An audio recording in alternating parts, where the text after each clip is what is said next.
What Mountain? Part 1 by Matt James. Chapter 1. Curse that little freak. You know you like him, Mike, the woman said while laughing. She knew that he actually didn't hate his boss. What he actually hated was the job itself.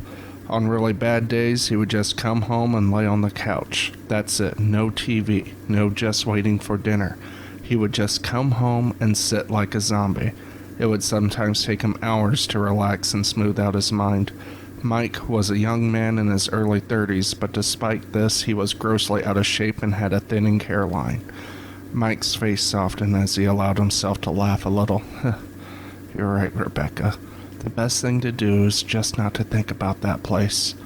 I'm always right, Rebecca smiled back. Like Mike, Rebecca was in her early 30s, but that was where the similarities ended. Rebecca had long brunette hair and was almost to the point of being dangerously skinny as she made it a point to eat little with strict diet. Unlike Mike, Rebecca found that her job was not a significant source of stress.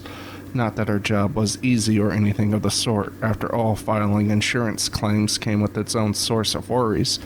Rather, she found that workday stress could easily be funneled into workouts at the gym. She, of course, tried to mention this to Mike on several occasions, but it always fell on deaf ears. Another difference between the two was Rebecca's sense of style. Mike, he used to have a fashion sense of his own, had long abandoned this in favor of just wearing clothing that would have been deemed acceptable in the office pretty much at all times. His excuses of this was of course money, but Rebecca was beginning to think it was pure laziness. Rebecca, on the other hand, loved new clothing, which was part of the reason why she had suggested they go to the mountains for their vacation. Not only will Mike be getting a good dose of nature and peace of mind, but this also gave Rebecca an excuse to wear winter clothing early this year. The car jolted suddenly, making Rebecca's head hit against the roof of the sedan. She cursed silently as Mike said, "Sorry, dear, hit a bump on the road." Their vehicle was a blue sedan made by the Ford Motor Company back in the early 2010s, and while Mike swore the car was in perfect shape, she knew it couldn't take much more bumps on the road like that. "Just watch it, will ya? I will not be spending my vacation waiting on AAA to come pick us up." "Don't look at me. You were the one that wanted to come to the mountains this year. If it had been up to me, we would have been taking the bus to the beach." Rebecca held up her hand, her signal of utter disgust. "We have taken the bus to the beach for the past 10 years, Mike. You never seem to relax afterwards. Trust me, a change of scenery will give us both much-needed relief." "Well, the kid seems to like it," Mike said, knowing that the kid was really just Rebecca's little sister who went to the beach with them a total of one time. "Look, I don't want to fight," Rebecca said with a sigh. "Just make sure to avoid the next bump." Mike took a deep breath and forced a sigh of his own. "You're right," he finally managed to say, wishing he could already be in the mountains. "I'm always right," Rebecca said, this time with a forced smile. "Where are we anyways?" "I believe we're somewhere in New Mexico." "Really?" Rebecca said, looking out into the desert. It was entirely deserted. The sky was a deep shade of blue which stretched into the horizon for an eternity. The scenery, if it could be called that, was little more than a gray road which, much like the sky, seemed to stretch into an eternity with insanely dry shrubs lining it all the way. Past the line of shrubs were even more shrubs, with occasional patches of dry earth. Just below the blue horizon, she could see in the distance that the sky was a shade of light brown, indicating that somewhere there was a small dust storm. "Do people actually live out here?" "They must, at least somewhere, probably," Mike shrugged. Mike hadn't really been taking in the scenery, which was probably why he come to think of it, that he hadn't seen the pothole he slammed into. His mind was actually at the beach, fascinating about the cool waves hitting his body, the way the water feels going over his head when he dived, the smell of the salty air, the hungry calls of the seagulls, the way the sand runs between his toes. He held on to this thought as hard as he could, trying to drown out the fact that his body was at the very least 300 miles away. "Ah, see," Mike said, pointing ahead. "A sign is coming up." They both looked up as the car sped past the sign with only a single town name printed against the sign's bright green metal. Talos, 10 miles. Rebecca laughed. Have you ever heard of Talos as a town before? Mike shrugged. Maybe it's Native American. We are in New Mexico. Aren't there supposed to be a bunch of Native American tribes out here? No, I mean, yes, come to think of it, but I was talking about Talos. It's not Native American, it's Greek. I remember hearing about it in philosophy class. It means purpose or the end. The only reason I remember is that the book I was reading had a blood stain right on the word. It helped me remember it. Because you hate blood? Yeah, Rebecca said uncomfortably. Well, unless you have to go to the bathroom, I think I'll skip the good old town of Talos, Mike said. That's a good idea. I don't want to stop there. Mike laughed slightly. Does it give you the chills? Rebecca was going to give a slight laugh, but as if on cue, the car gave another shudder. Mike's smile disappeared. Harold, Rebecca said, using his middle name, the one that reserved for situations such as this. I must have knocked something loose when we hit the pothole, Mike said, his eyes trying to scan the engine from the driver's seat. Look, everything will be fine. Don't panic. Don't panic. We'll just have to stop in town is all. I'll have a mechanic look at it. Rebecca raised an eyebrow. I'm not panicking. You are. Although I am quite upset because now we have to stop after I told you I wanted nothing to do with that place. It will be fine, Mike said, trying to urge the desperation from his voice. I promise it will be fine it'll be like as if we didn't stop at all. Well, folks, said the mechanic, who was dressed in greasy overalls which barely managed to cover the man's impressive muscle bulk. He was bald, but it was by choice, as tiny hair stubs could be seen covering the man's entire head, as well as his chin. His eyes were almost an emerald green that to Mike seemed as if the man was intentionally trying to keep them from actually shining. Nervously, Mike glanced over at Rebecca, who all of a sudden seemed to forget about being in a town named after a blood splotch on her philosophy book. I could have it ready in a few hours. If you all want to head over across the street there to old Miss Patty's Convenience and Diner, she usually has a movie playing or something. It beats waiting in my sweatshop. I call an office, I tell you what, he said. Mike nodded his head. How much will it be? Miss Patty's? Oh, she's not expensive. No, for the car, Mike said, slightly shocked. The mechanic turned his green eyes to Rebecca, then winked. Tell you all what, this one is on the house. I know those roads could be quite a mess. Rebecca flushed and turned away with a slight giggle. Thank you, sir, she managed to say. Gee, thanks a lot, mister, Mike said, forcing his rage down with a manageable bite on his tongue. Yeah, y'all bet, the mechanic smiled, oblivious to Mike's rage or simply not caring. Mike didn't know which. Miss Patty's across the street from the mechanic shop was little more than a 50s-style diner that had the look of actually being built in the 50s, with a small store attached to its side. The building itself was painted red, probably last time about 10 years ago because the red paint was long since faded and chipped quite horribly in several spots. But the smell that came through was lovely, filled with the scent of burger, bacon, butter, and toast and bread, which was in fact all Mike really cared about at this point. So they left walking across the street. Mike turned back once to see if the mechanic was still there trying to check out his wife, but he didn't see the mechanic. What he did see over the water haze of distant heat was an entire field filled to the brim with automobiles from every era. He would have been sure he would have noticed a field of cars, so Mike shook his head and looked again. The mechanic still wasn't there, but this time neither were the cars. It had been a mirage. Strange, Mike said. What? Oh, nothing. I thought I saw a field of cars behind the mechanic shop. Are you trying to make our life seem like some sort of cheap horror movie? Mike laughed, finding himself semi-relaxed. Let's just see what they got to eat.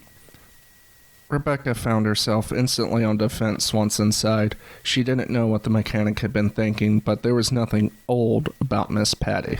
Miss Patty, in fact, was a young woman in her early to mid-20s. She sported a tight-fitted white t-shirt which proudly stated that she knew how to hold 'em. Long blonde hair that curled naturally at the ends, tall but beautifully so.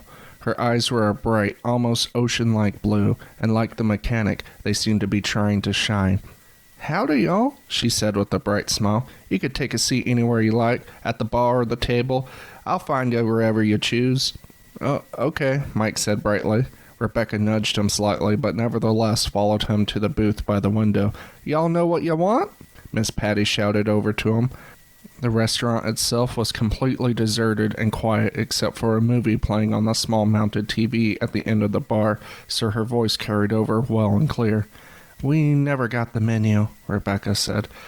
Dear, just let me know what you want, and I'm sure I can whip it up, Miss Patty said with her ever-bright smile. Anything? Rebecca eyed her. Anything.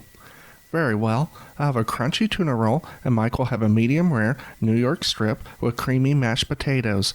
Becca, Mike said, but she held up her hand. No, she said anything. Miss Patty only continued to smile. Your drinks, dear. A margarita with fresh squeezed limes with a dash of your finest agave syrup, and a cold draft beer from your tap. Do you want soy sauce and wasabi? Miss Patty asked. Mike grabbed Rebecca's hand. Becca? What, Harold? What? Outside the window, Mike choked.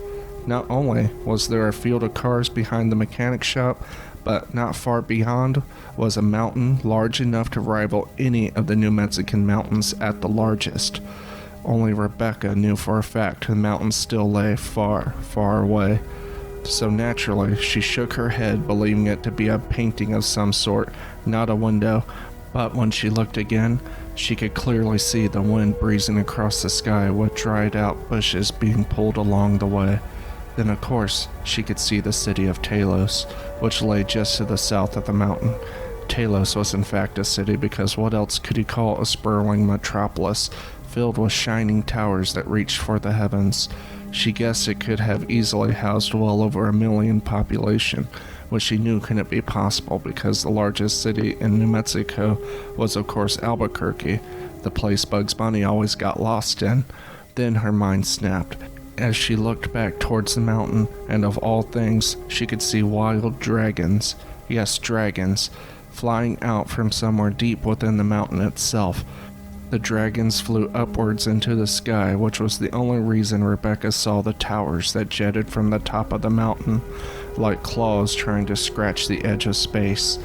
Though she could tell there were other towers, only one was clearly visible.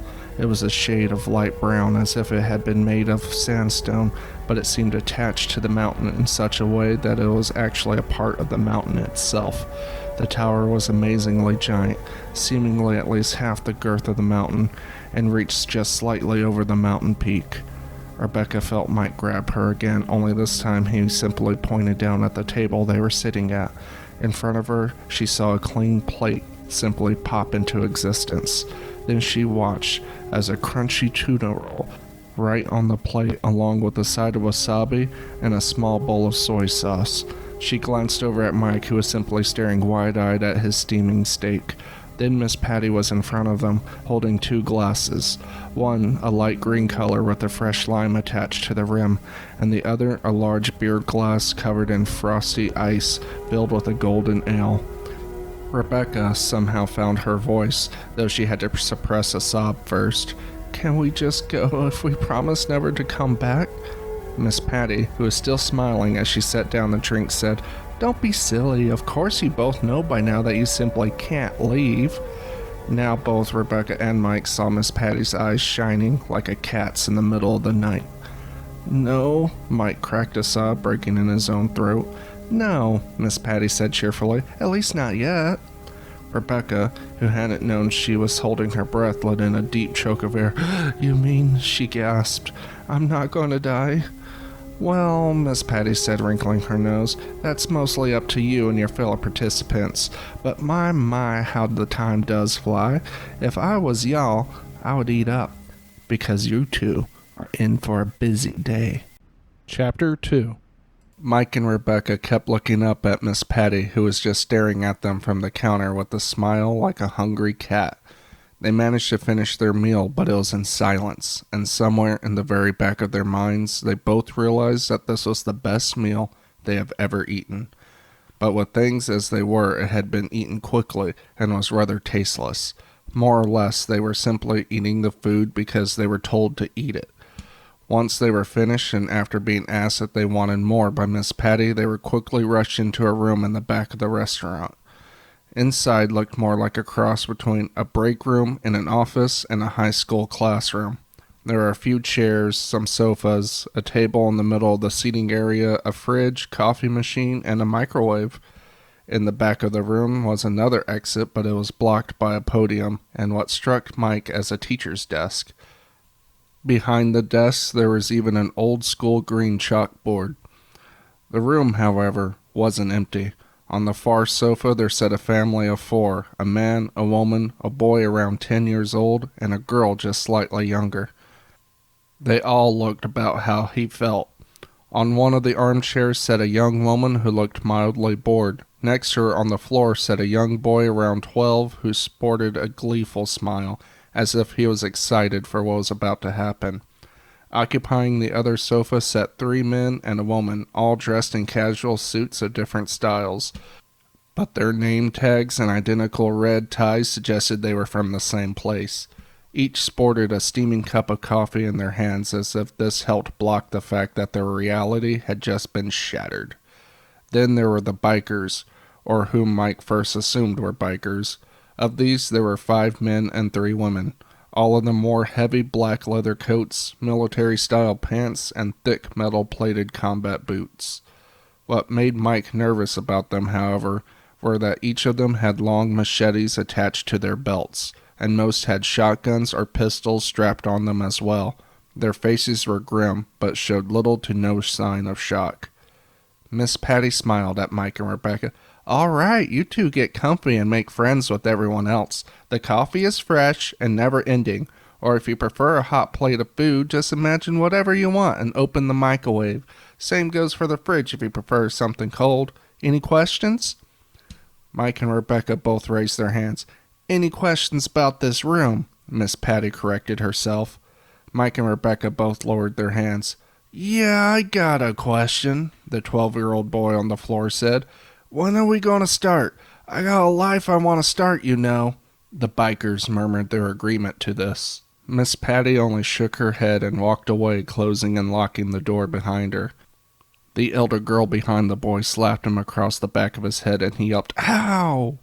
"Behave, you little cretin," she hissed. Mike found himself taking another look at the pair.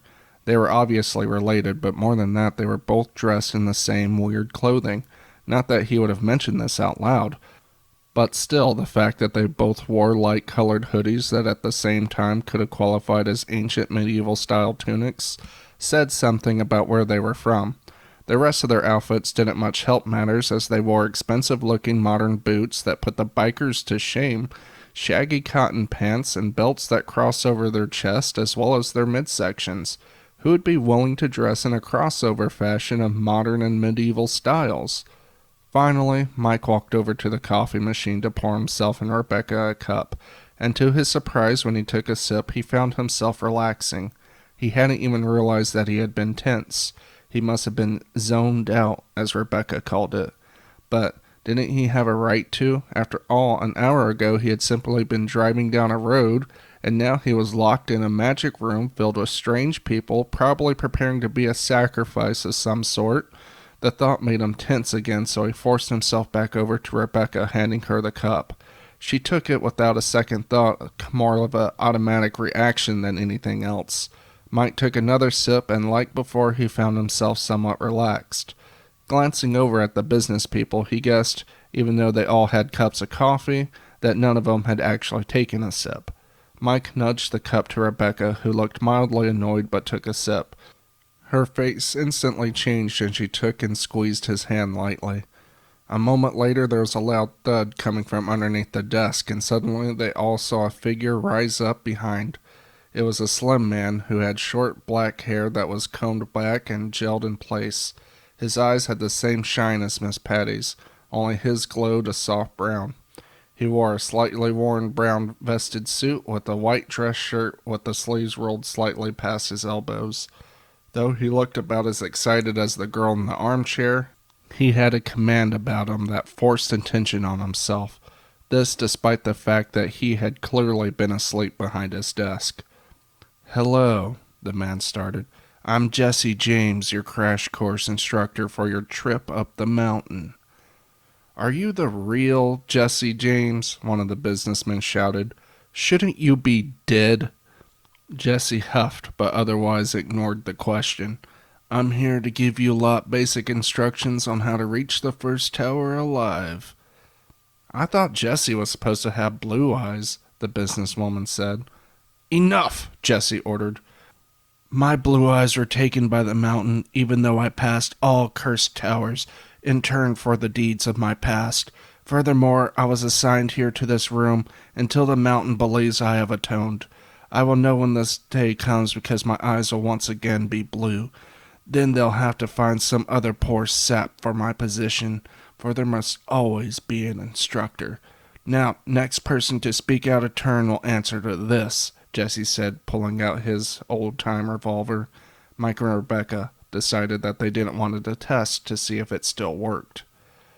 Everyone in the room had turned a shade paler, and even the two in the corner seemed more on guard now.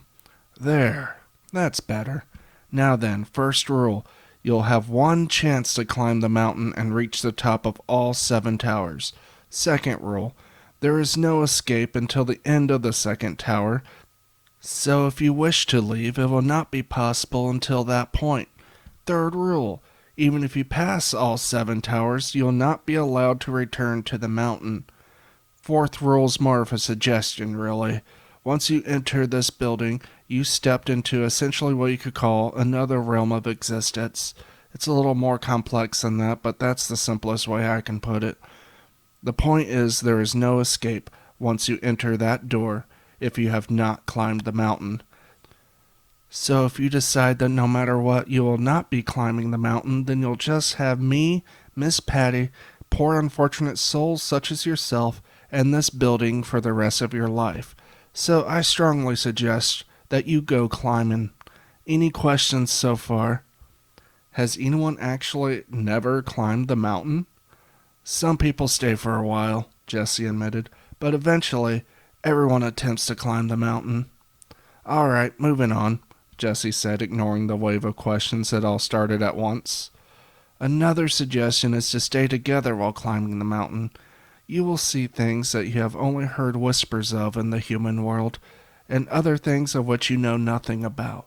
But if you stick together, no one has to die.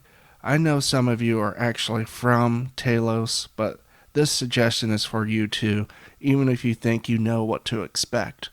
Wait, Rebecca shouted. Mike gasped, but to his relief, Jesse only raised his eyebrows, not his gun.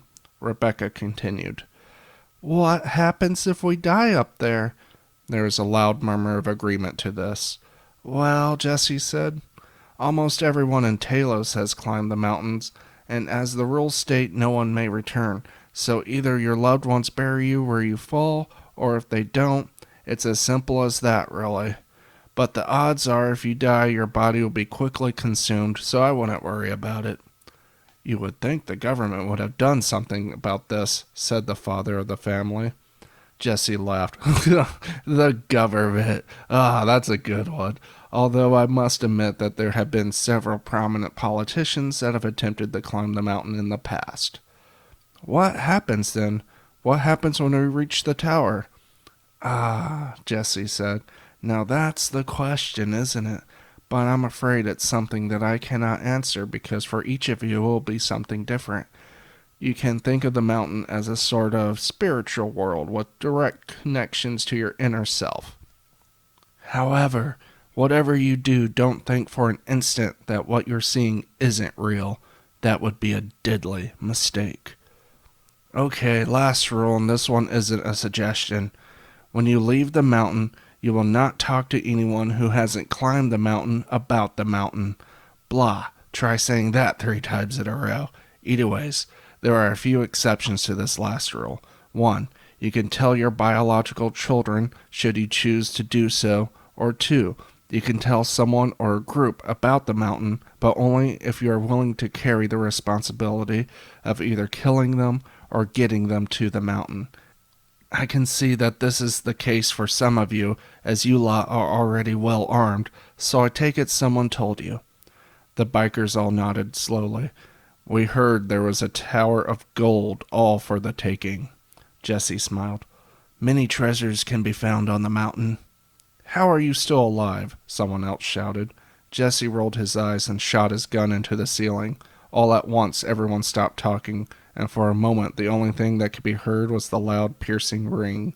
Then Jesse holstered his gun and said, Next one will go through someone's heart. From now on, I will only answer questions about the mountain, and since we're starting to get off topic, I assume Q&A is done. Now, the two from Talos I want up front and center.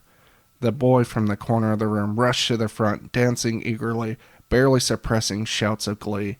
The sister came up from behind, though she was far more reserved than her brother. She too now looked nervous yet excited. I assume, Jesse said, that you have a fairly good idea of what to expect, so as such I will politely request that you two take the lead. Now, everyone who just found out about the mountain, please come and stand behind them. Don't worry, I will be handing each of you a weapon before heading out. Mike felt his heart thumping heavily in his chest as he set down his coffee cup and started heading over to stand next to his wife, behind the two children. Were they really supposed to rely upon kids to lead them over to what amounted to a path of death by strange monsters? Apparently, one of the bikers thought the same way because he had moved himself up to the front, saying, Maybe we should take the lead on this one. Jesse found himself amused but kept calm. Trust me, those kids have a better chance of survival than all 8 of you, so please, you and your cohorts take up the position to the rear. The man grumbled, but nonetheless made his way back to the group. Okay, Jesse said. Sorry, but not sorry if you feel rushed, but the best thing to do is just to send y'all out there. Trust me, don't trust me, at this point it doesn't matter, because it's time to go up the mountain. Jesse then moved out from behind the desk and slowly walked over to each of the new arrivals, handing them each a small, short sword he simply pulled out of the air, including the children. The parents tried to protest, but Jesse simply shook his head, and that seemed to put an end to it. I'll tell you all the same thing I was told when this door was opened for me. Going up this mountain has nothing to do with your physical strength. Always remember that this mountain has a direct connection to your inner self, so it will neither be easy, but nor will it be impossible. I've seen old men and women in wheelchairs reach the top. Still, I suspect some of you will not reach the first tower. But, Jesse said, holding a small glass of whiskey that simply appeared in his hand, here's to hoping. Jesse bowed his head and held out his glass in their general direction, and at the same time the door behind the podium opened and cold air rushed into the room. Rebecca found her heart skipping a beat, as the foot of the mountain was simply there before them all. The tip of the first tower could only barely be made out through the mist of the distance, but still she found it a beacon of hope. The wind howled angrily, but it also carried with it the sound of growls and howling wolves, or what she hoped only to be wolves. Behind them, Jesse said, Remember, stay together. Then he closed the door, and they all heard a distinctive lock click in place.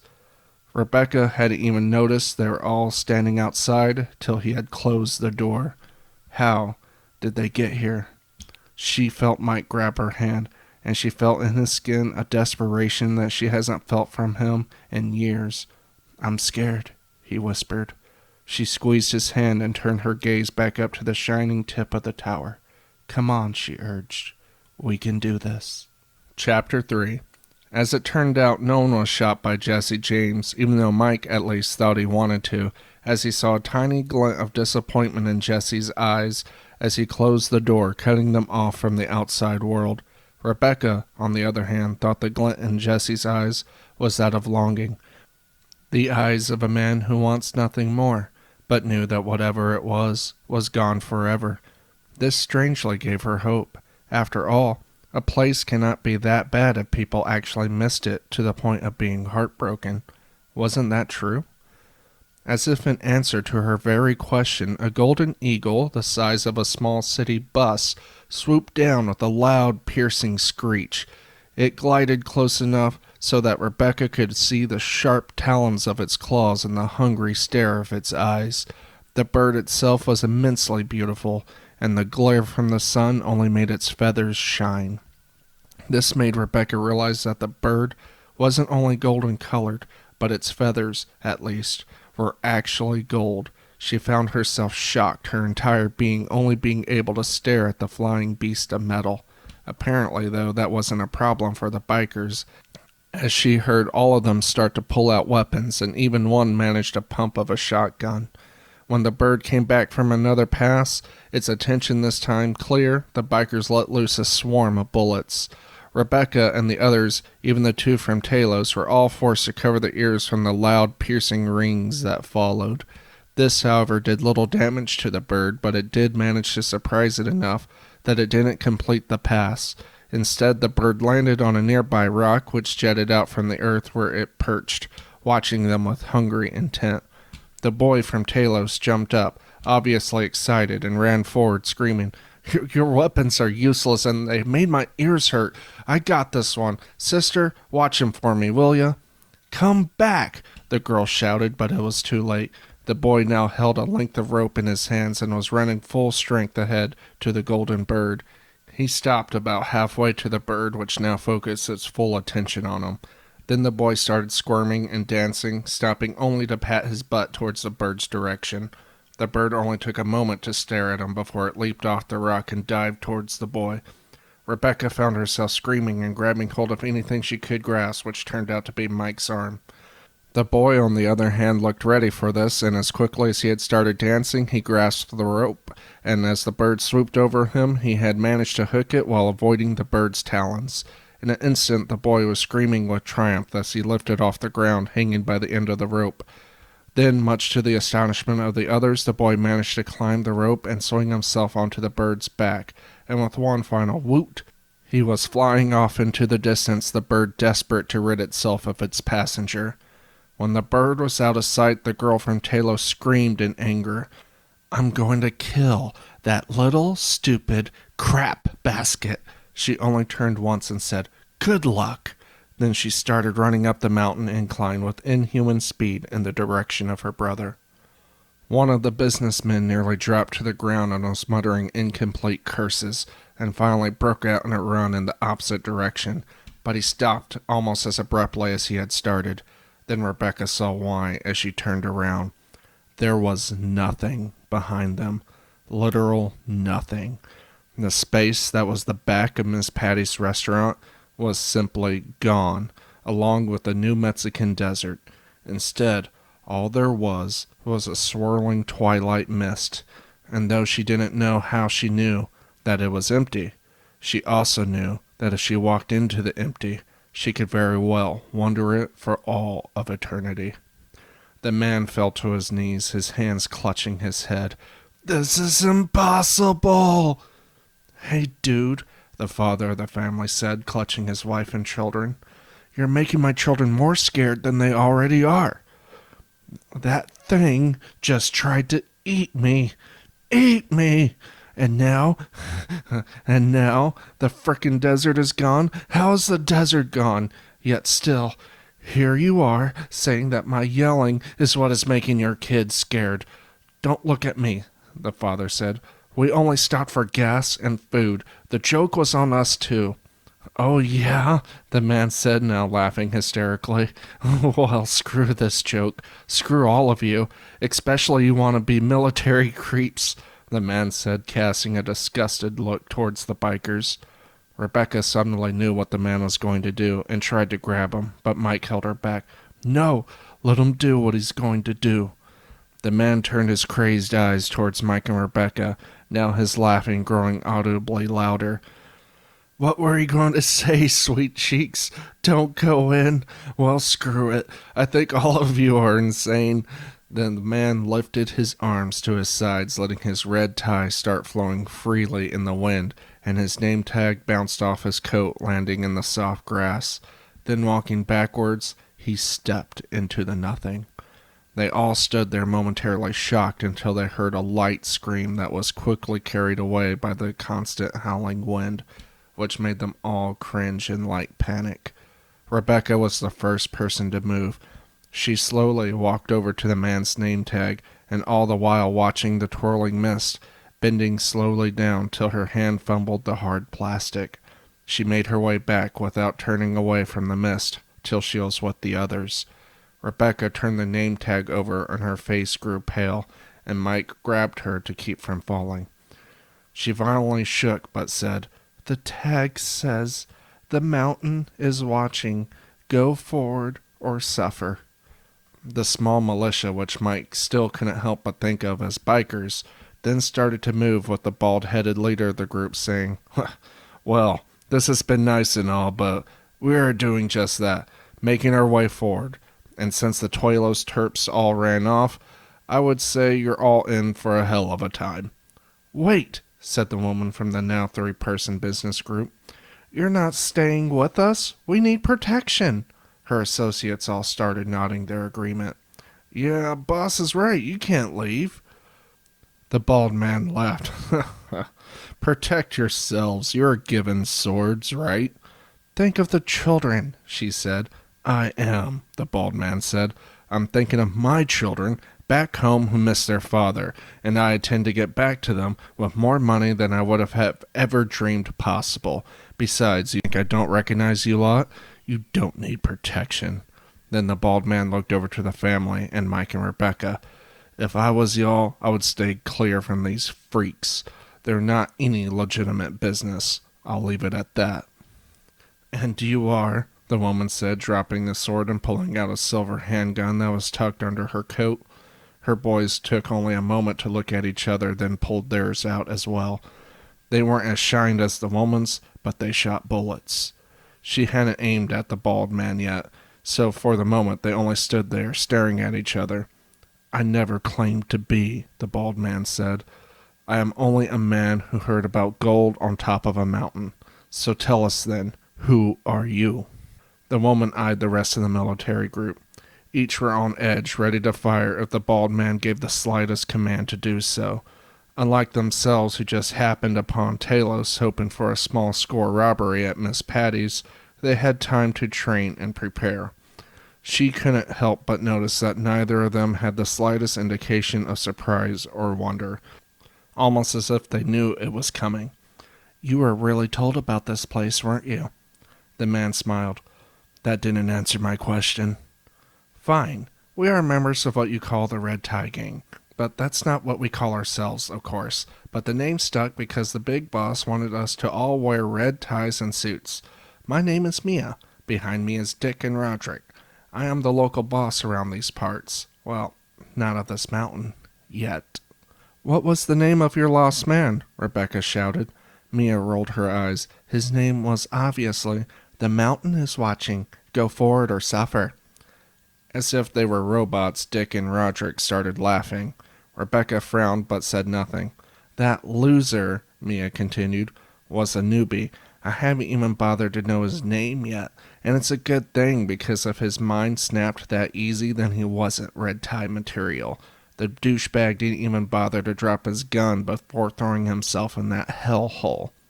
"Look," said the bald man, "you folks do as you wish. Stick with them or try to keep up with us. But let's get something straight. First, the red ties aren't coming with us. Second, we're not heroes. We will not sacrifice ourselves for you, or hell, might not even go out of our way to save you. Third, we are all here for selfish reasons. I will not lie about that. So keep that in mind when you think we will somehow find our humanity when you get in trouble. Fourthly, keep up or get left behind." With that said, the bald man started walking forward again, and this time the Red Tie Gang only stared. Rebecca, who had already made up her mind along with the other civilians at this point, grabbed Mike's hand and started to follow. Roger, the semi-leader of the bikers, did not lie. His group came well prepared in more than just weapons. They had taken the time to practice and prepare their bodies for this experience. Mike didn't know who told them about this place, but they must have been very convincing. Of course, this only meant that for the most part he, Rebecca, who could have probably kept up but chose to stay by him, and of course the family with 2 young children, kept a good pace. if the goal had been to immediately fall behind. This scared Mike, who had never even held a knife besides to cut vegetables. What was he going to do with a sword? More than that, however, was the fact that behind every mountain boulder and in every crevice of the rocky mountainside there was a fountain of mystery that held wondrous but deadly secrets. This became apparent because when their small group caught up with the bikers, they had been in the midst of yet another battle. Mike, whose only real challenge up to this point was to remember to breathe as he fought a fatigue of a body that hadn't done cardio in years, was stunned still.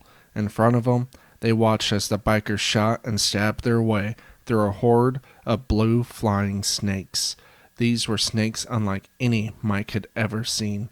The snake wings, which flapped about the speed of a hummingbird's, kept the snakes swirling through the air like little blue comets that appeared and disappeared at will. The good news was that they didn't appear poisonous despite their vibrant blue skin. However, he only assumed this because the bikers had all various bite marks, and several were ripping snakes off their skin, yet no one was dead. Much to their surprise, the bikers were actually holding their own against the snakes. Most had opted out of using their guns in favor of the mountain-issued swords, as the wide arch of the swing was more likely to hit something versus the straight and narrow path of a speeding bullet.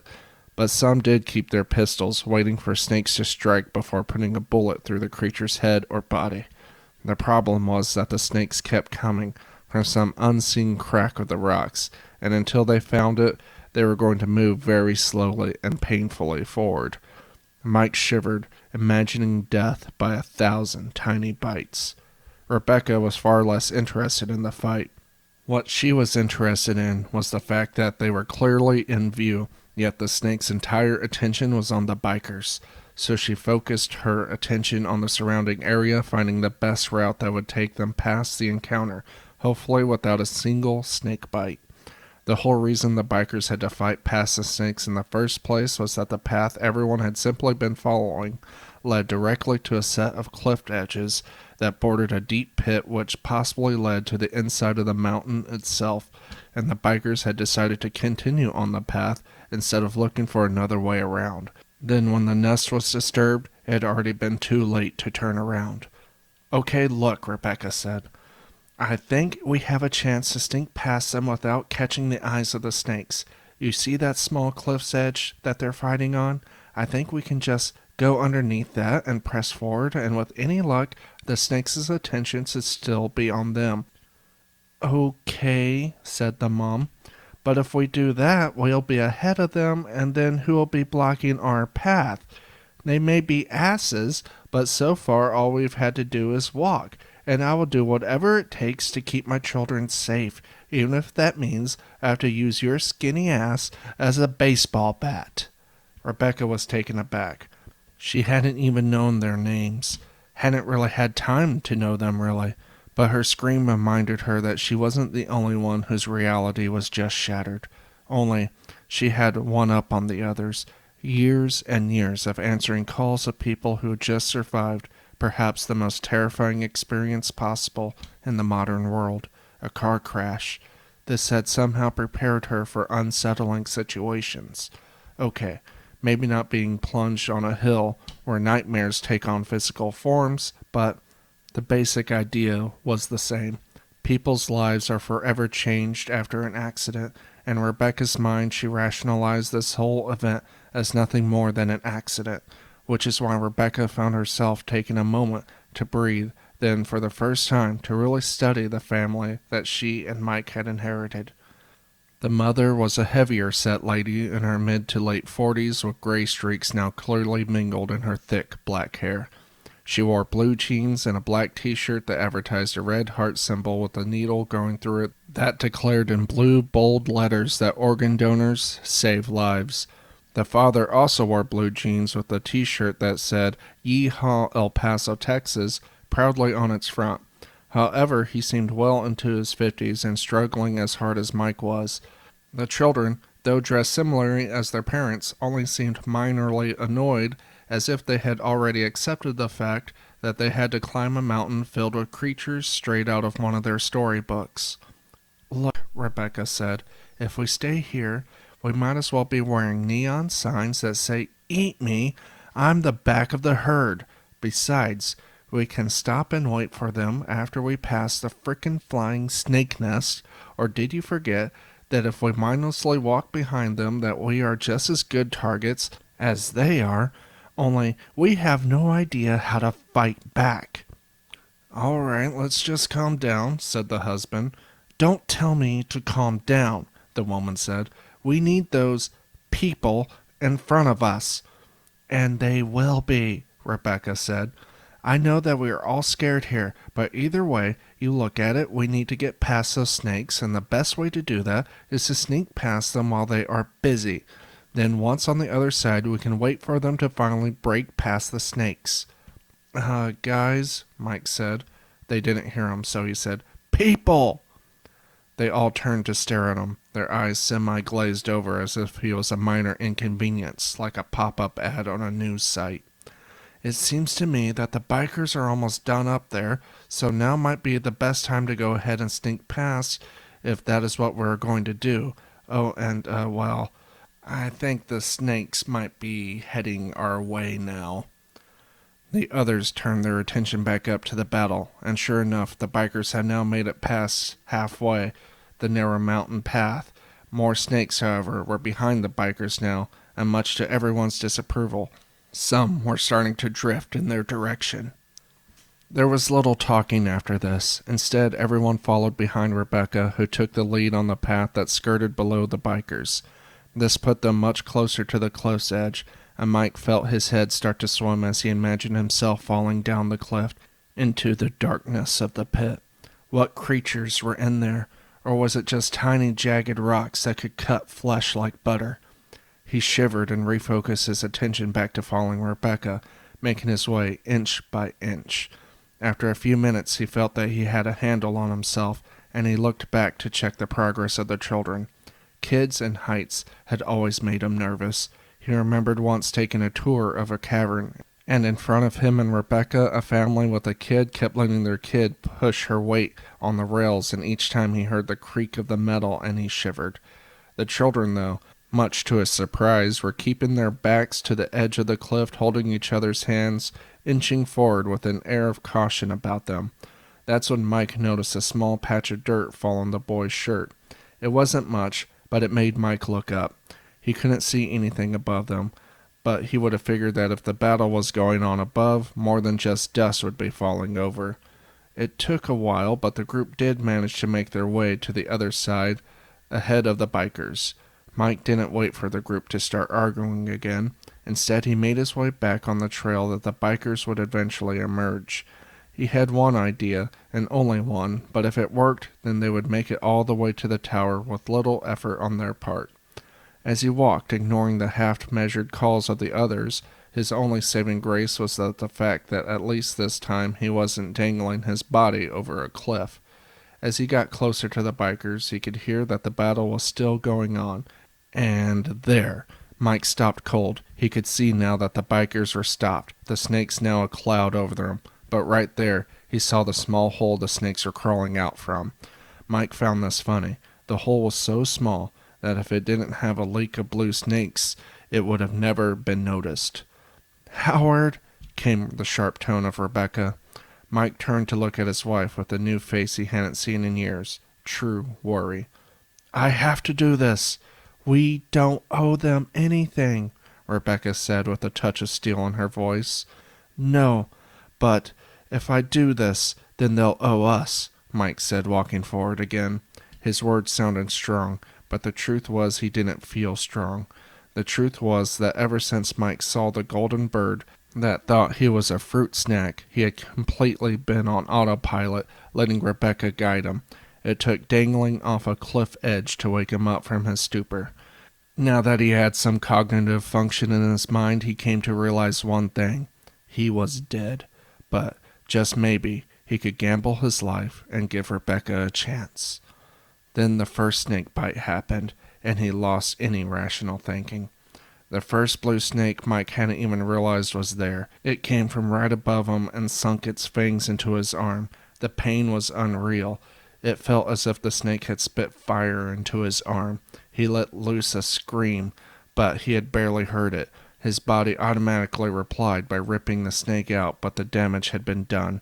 He thought quickly, as the shock of initial pain subsided, to step back and leave the bikers to their fate, but then the thought of his wife, dead, forced his hefty legs into a run.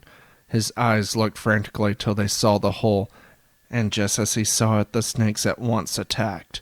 He screamed as he felt snake bite after snake bite, but the image of Rebecca dead was seared into his mind like an undying nightmare, and this image was worse than any snake.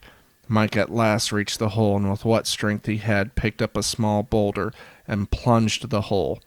He put all his weight against the rock, and he felt the snakes underneath it crunch, and somewhere past his agony he felt slightly disgusted. It was done. Mike found himself looking up at the sky, watching with a satisfied grunt as the snake cloud began to dwindle. There were still snakes on him, he could feel that, but somehow they had lost their edge. It almost felt as if they were losing power now that the hole had been covered. Mike found himself almost relaxing as he finished ripping the snakes from his skin. Perhaps, he wondered, they were poisonous after all, and this was the numbing before the end. The last thing Mike felt before passing out was the beating of his heart, and someone putting their arms around his shoulder, whispering to him, "Stay alive. I cannot help you till you want the tower." When Mike awoke, he found himself in a world of pain. The sky above him was swirling, and every inch of his body was thriving in dull pulses, but he managed to move. He was covered in bandages where the worst of the snake bites had been, which was mostly on his arms and legs. He guessed that this was from the biker's supply, unless the mother of the family just so happened to be carrying medical supplies. If it was from the bikers, perhaps this meant that they were willing to let their group officially tag along now. If so, his sacrifice was not in vain. It was night now, and for a second or two Mike was stunned silent by the mountain's night sky. He had been to the country before and seen the stars at night away from the city, but this was different. This was like looking at space through the lens of the world's most advanced telescope, but even that didn't really do it justice. He could see the colors that made up the universe. Colors so bright and magnificent he would have sworn that it was brighter at night than during the day, if it hadn't been for the absolute darkness of the shadows that engulfed his surroundings. Still, the dazzling purples and blues that danced across the black sky was met with fiery reds and almost blinding oranges kept Mike's mind at peace. An angry shout brought Mike out of his trance, and he stumbled forward to where the others had been gathered around a glowing campfire. Roger had been talking. "It doesn't matter what the fat man did. We told you from the beginning, we aren't your heroes." Mike felt the pit of his stomach sink. "I suppose that means you won't be slowing down." "Howard!" he heard Rebecca shout. Roger turned at him with a glare, but in a moment the fire in his eye had dwindled. "No," he said calmly, "but we thank you. If only you had come a few minutes later, perhaps Miller, Grand, and Pacey would still be alive." Mike found himself lowering his head. "So people died then?" "Yes," said Roger, who eyed the others. "This place, it knows." Rebecca frowned. That was a weird thing to say about dead friends. "It knows what?" she asked. Roger looked at her then shrugged.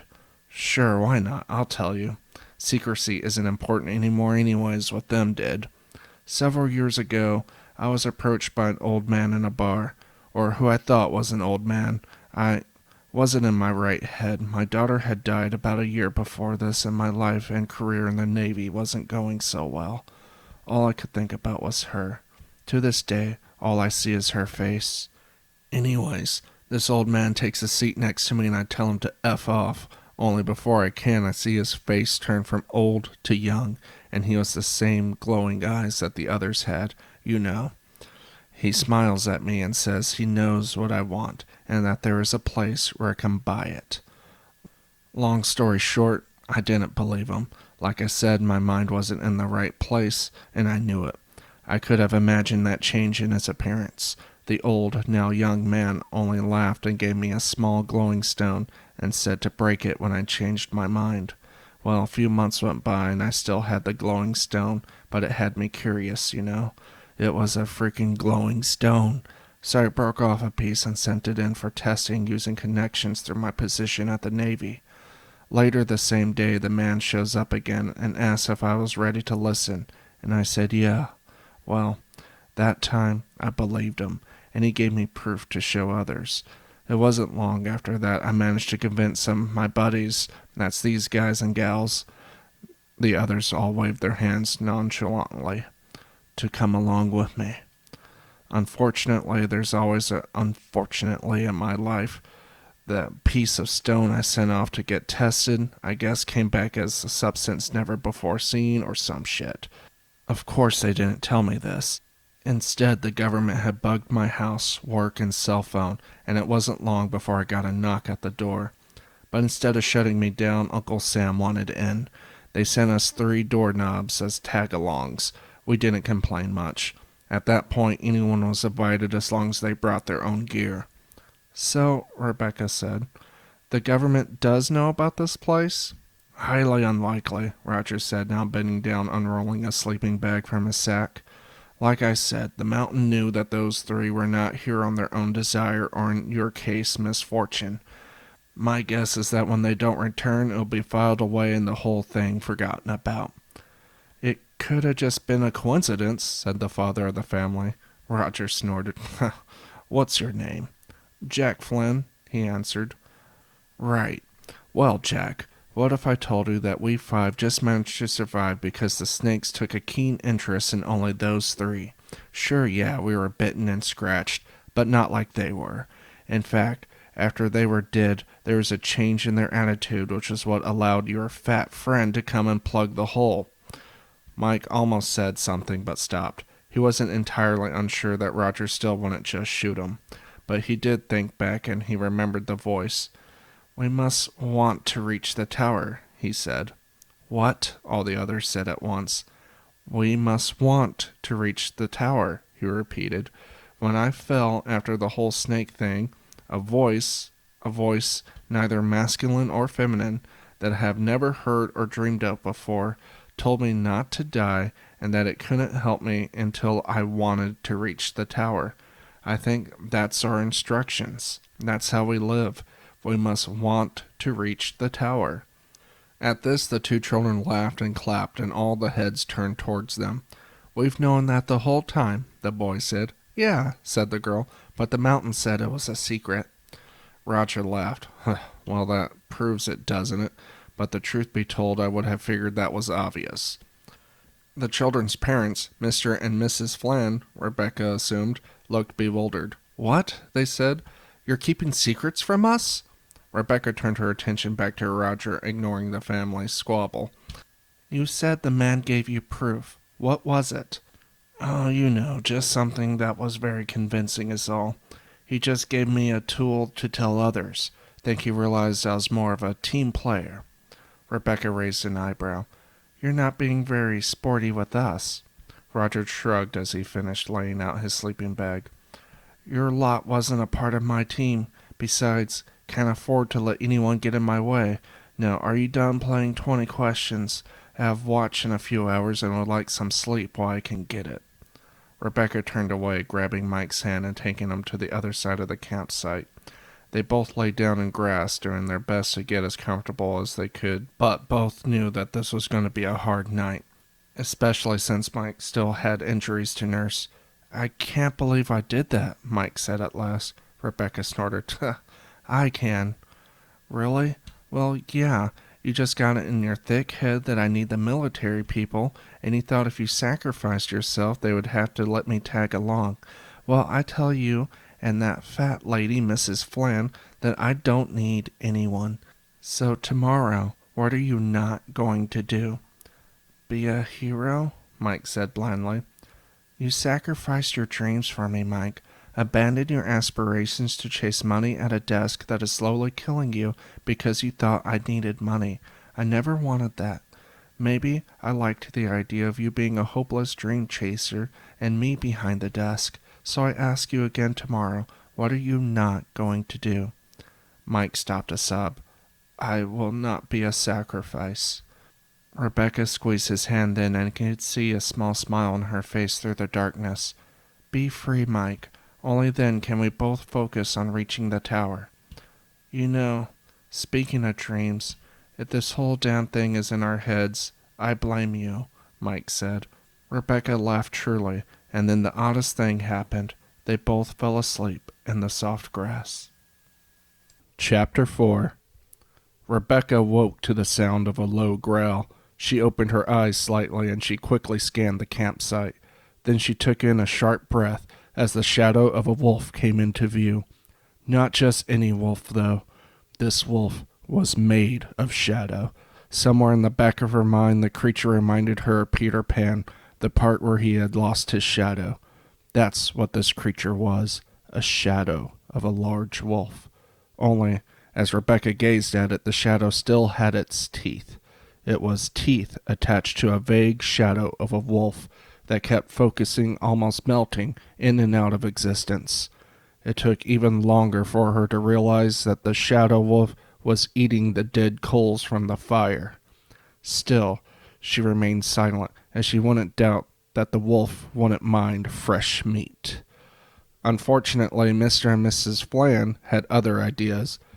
She heard them stir, and the moment Mrs. Flynn noticed the wolf creature, she had grasped her husband and almost at the same time let loose a scream. The wolf turned its attention to them and snarled, and Rebecca found herself on her feet, waking up Mike. Time to go, she screamed, her voice a mixture of panic and chaotic ramble. Mike only managed to pull himself up when he noticed the wolf. That gave him all the motivation he needed to move quickly. The moment he was up, Rebecca grabbed his arm and started to run. Then, in a moment of disbelief, the wolf dematerialized in a cloud of ash, and it moved in front of them and reassembled in a matter of seconds. It snarled again, and this time Rebecca could see that the wolf was in fact not a shadow, but a creature made of ash. A ash cloud that fancied itself a wolf. It was here she noticed that not only were its teeth made of some sort of stone, so were its claws. Rebecca let loose the tiniest of sobs as the wolf took a step closer, its growl going lower. Hey, you ugly dog, called Mrs. Flynn. Rebecca turned towards her, a mixture of fear and amazement. Mrs. Flynn was holding a blue bandana that she had hastily filled with the remainder of the campfire ash and had tied it shut. You want this? The wolf began to dematerialize again, but Mrs. Flynn had already thrown the bag of ash as hard as she could back down the mountain. Rebecca didn't wait. She only shouted, Everyone run! Stay together! The ash wolf didn't follow, but neither did Roger's group. In fact, Rebecca didn't even remember seeing Roger's group at all. They must have left sometime in the early morning, leaving them all behind. Honestly, Rebecca didn't blame them. Mr. and Mrs. Flynn would have only have tried to continue to demand that they stay and help them reach the tower. Still, they were jackasses. The wolf must have scared Mrs. Flynn because it was a good 10 minutes before they all stopped running, and that was only because Mike, who was still hurt from his attempted hero endeavor, couldn't run anymore. That and probably the increased elevation. Rebecca had noticed that the air was now considerably cooler and thinner. Mrs. Flynn started pushing almost immediately as they stopped. We have to keep going, she said. Rebecca frowned, looking down at Mike, whose bandages had reopened in spots, letting blood leak freely. Mike looked up at Rebecca and shook his head. We can't go yet, Rebecca said. I had to rebandage him, and it would be a good idea if we take it a bit slower to not reopen his wounds again. You gotta be frickin' kidding me, Mrs. Flynn said. I just saved your damn life. And I appreciate it, Rebecca said, eyeing Mrs. Flynn carefully. Leave him. You will be doing yourself a favor anyways, Mrs. Flynn said, taking her eyes off Rebecca to give a disgusted look towards Mike. In protest, Rebecca knelt beside Mike. Why are you so desperate to leave him anyways?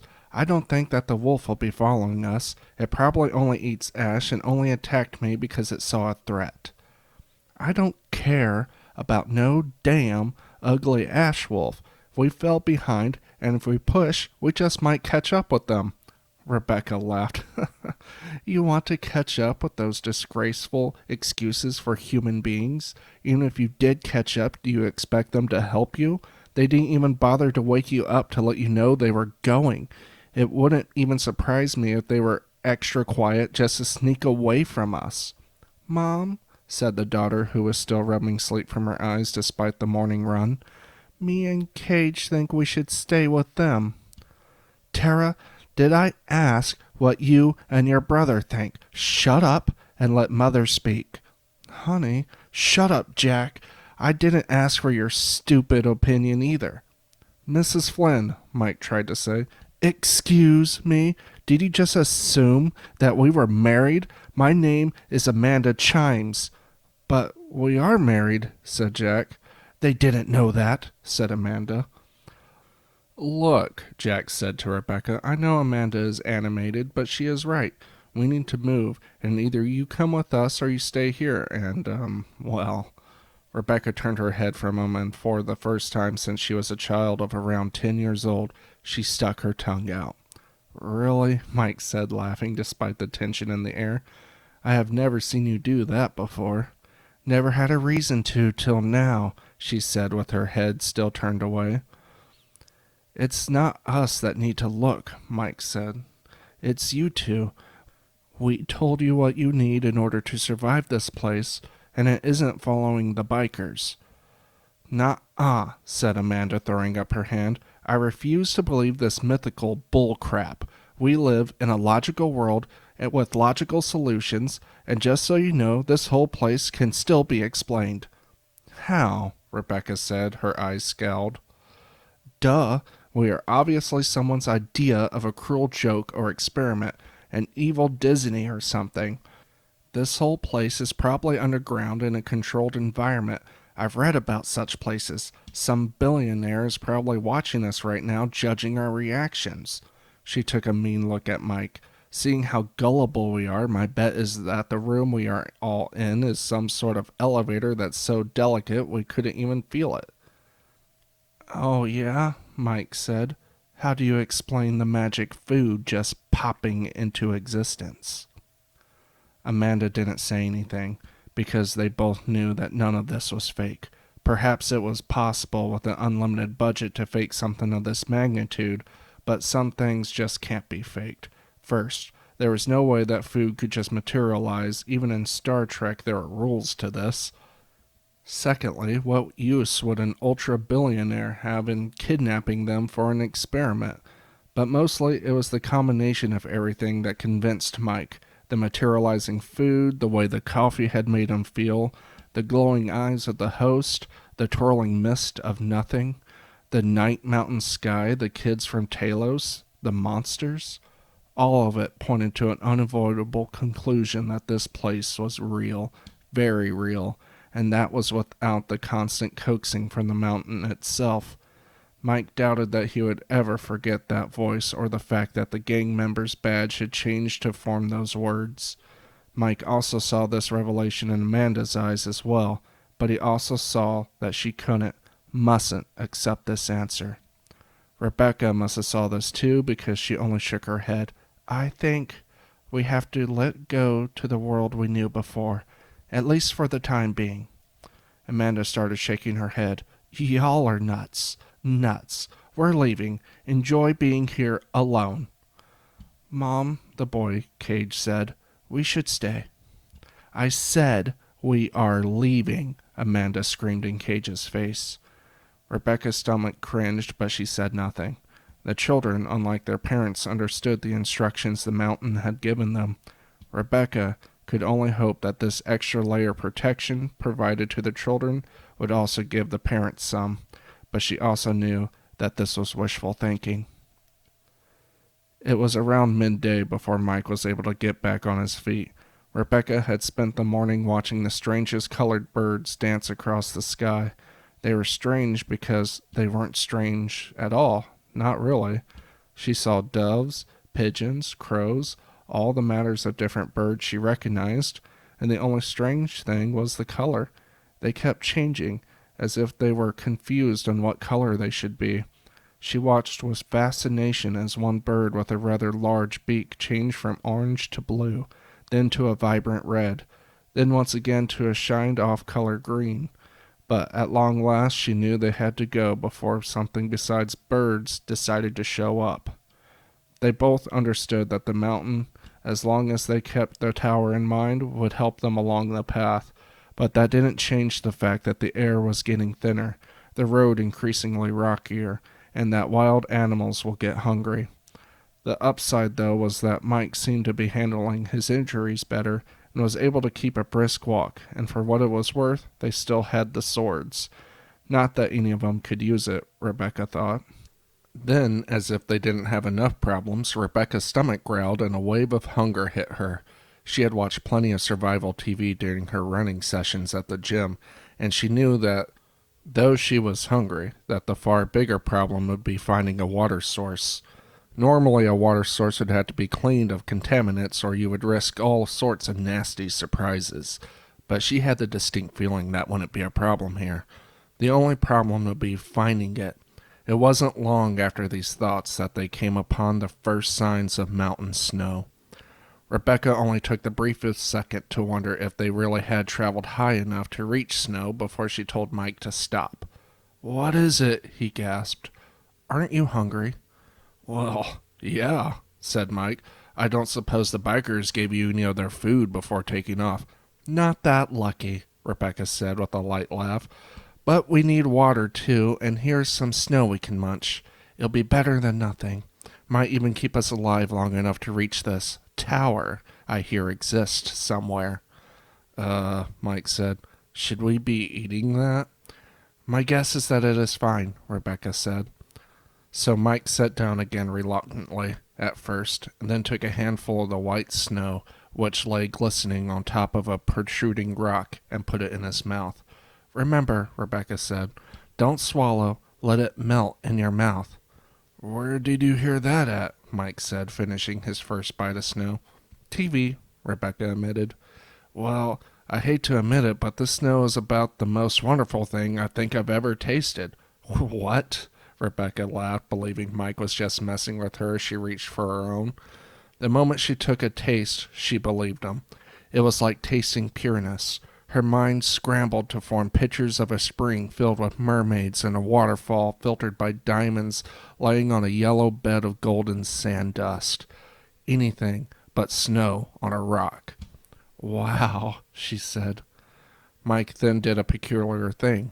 He took a few blades of grass next to him and sniffed it before eating it. What did you just do?" Rebecca said, stunned. Eating snow off the rock was one thing, but the grass? Really? "Try it," Mike said happily.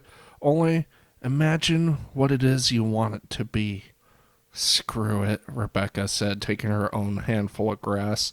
She imagined a pepperoni pizza with extra cheese and took a bite. She couldn't believe she was eating pepperoni pizza. It was only grass, but the grass tasted like the pizza she had imagined.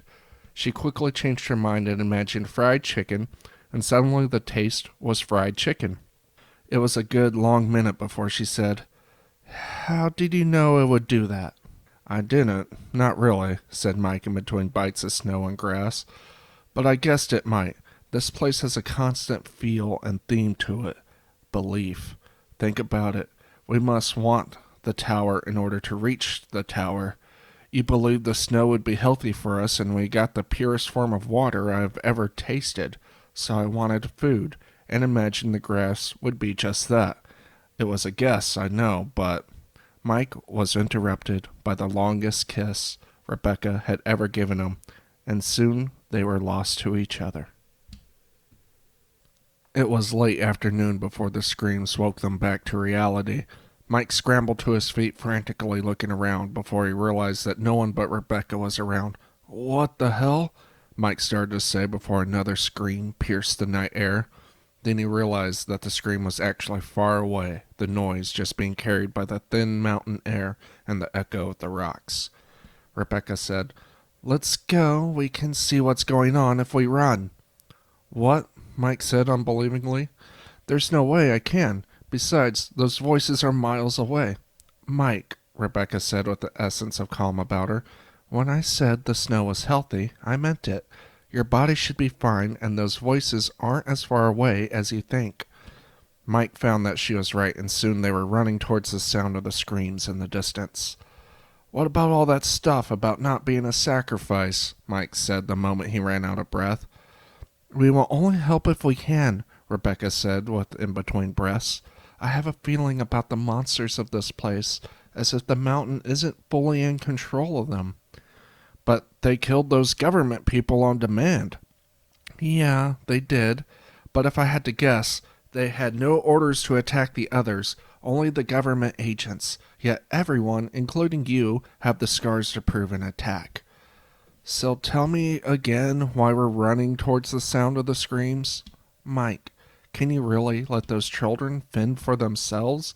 I know the mountain will do what it can to get them to the tower, but in the end, these creatures have the free will to do what they see fit, and children are easy targets. You're right, Mike said with a sigh, then a gasp. What? Rebecca said, following Mike's finger as he pointed. In the distance, there was what appeared to be a giant red giraffe that had long arms and hands in place for the horns on its head. In each of the hands the creature held large stones, and Rebecca could see the creature was wondering if it should attack or not. In the end, however, the creature bent its head back down to continue eating a spot of rather green grass that had just been freed from a patch of snow. You're right, Mike said, trying to increase his pace. We need to catch up to those kids. That damned woman. How could she think this was all fake? It's easy enough to do, Rebecca admitted. Minds, after all, search for the easiest answer. Let's face it, I deal in disasters, and you probably have been waiting for something like this to happen ever since you were a child. Amanda didn't have that luxury, and now must face the fact that our world is gone, or worse, might have never truly existed to begin with. It's not something you can just expect people to accept. They went on running for a while, with Mike slowing down occasionally, but then increasing again when Rebecca nudged him, until at last Rebecca pulled Mike down behind several large stones. In the clearing just ahead of them were giant troll-like creatures. At least Mike thought of them as troll-like. They had 2 legs and 2 arms, but their skin was a sickly yellow-gray color, the type that belongs on therapists' walls back in the 80s, and was covered in red pus-filled boils. Their heads actually resembled more an alien than a troll, and it reminded Mike of the little gray aliens that used to be plastered all over the internet. Only those didn't have mouths. These creatures had a circular mouth, and it was filled with tiny teeth that reminded Mike of every frickin' monster show he had ever seen. The children had been tied up, but they appeared to still be alive. Jack and Amanda, though, were in pieces all over the campsite. The moment Mike noticed this, he had to hold his mouth to keep from vomiting all over the place. Even Rebecca had turned a shade paler and had to turn her gaze away.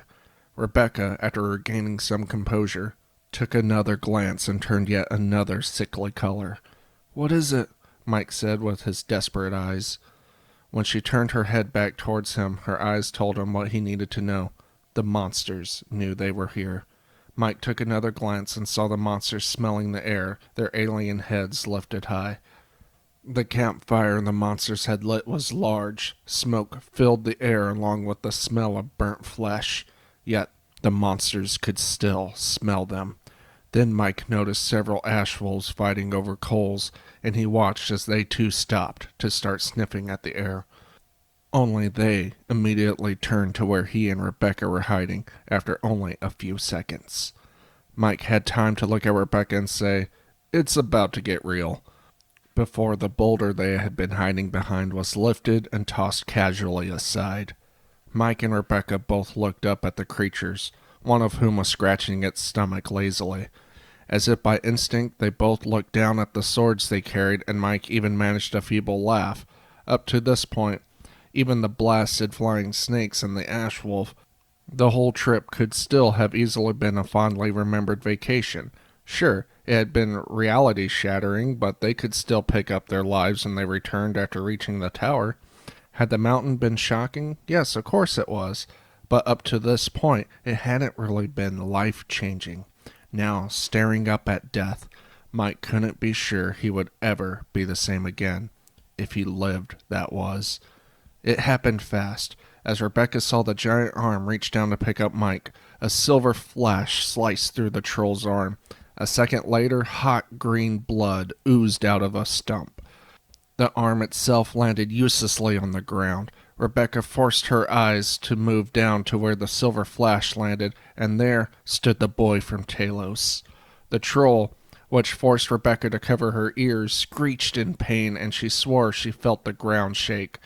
The second giant troll lunged towards the boy, but before it could move more than a few feet, a spear was thrown into its head. The spear hit the creature with such force that upon impact the head simply exploded. A moment later, as the body of the troll fell to the ground, the girl from Talos arrived, rubbing her hands together. She stood next to her brother and watched as the other giant fell to the floor, crying and holding its arm, as the green blood washed the ground underneath it. The Asheville's only took a second to look at the kids from Talos before running in the other direction. "Should we chase them?" the boy said happily. "They're just dogs, man," the girl said, irritated. "Why didn't you kill it?" she asked, pointing to the creature that was slowly growing silent. "This was more dramatic." "Of course it was," the girl said, her eyes scowling. The boy huffed, but then turned to look at Mike and Rebecca. "Are you two okay?"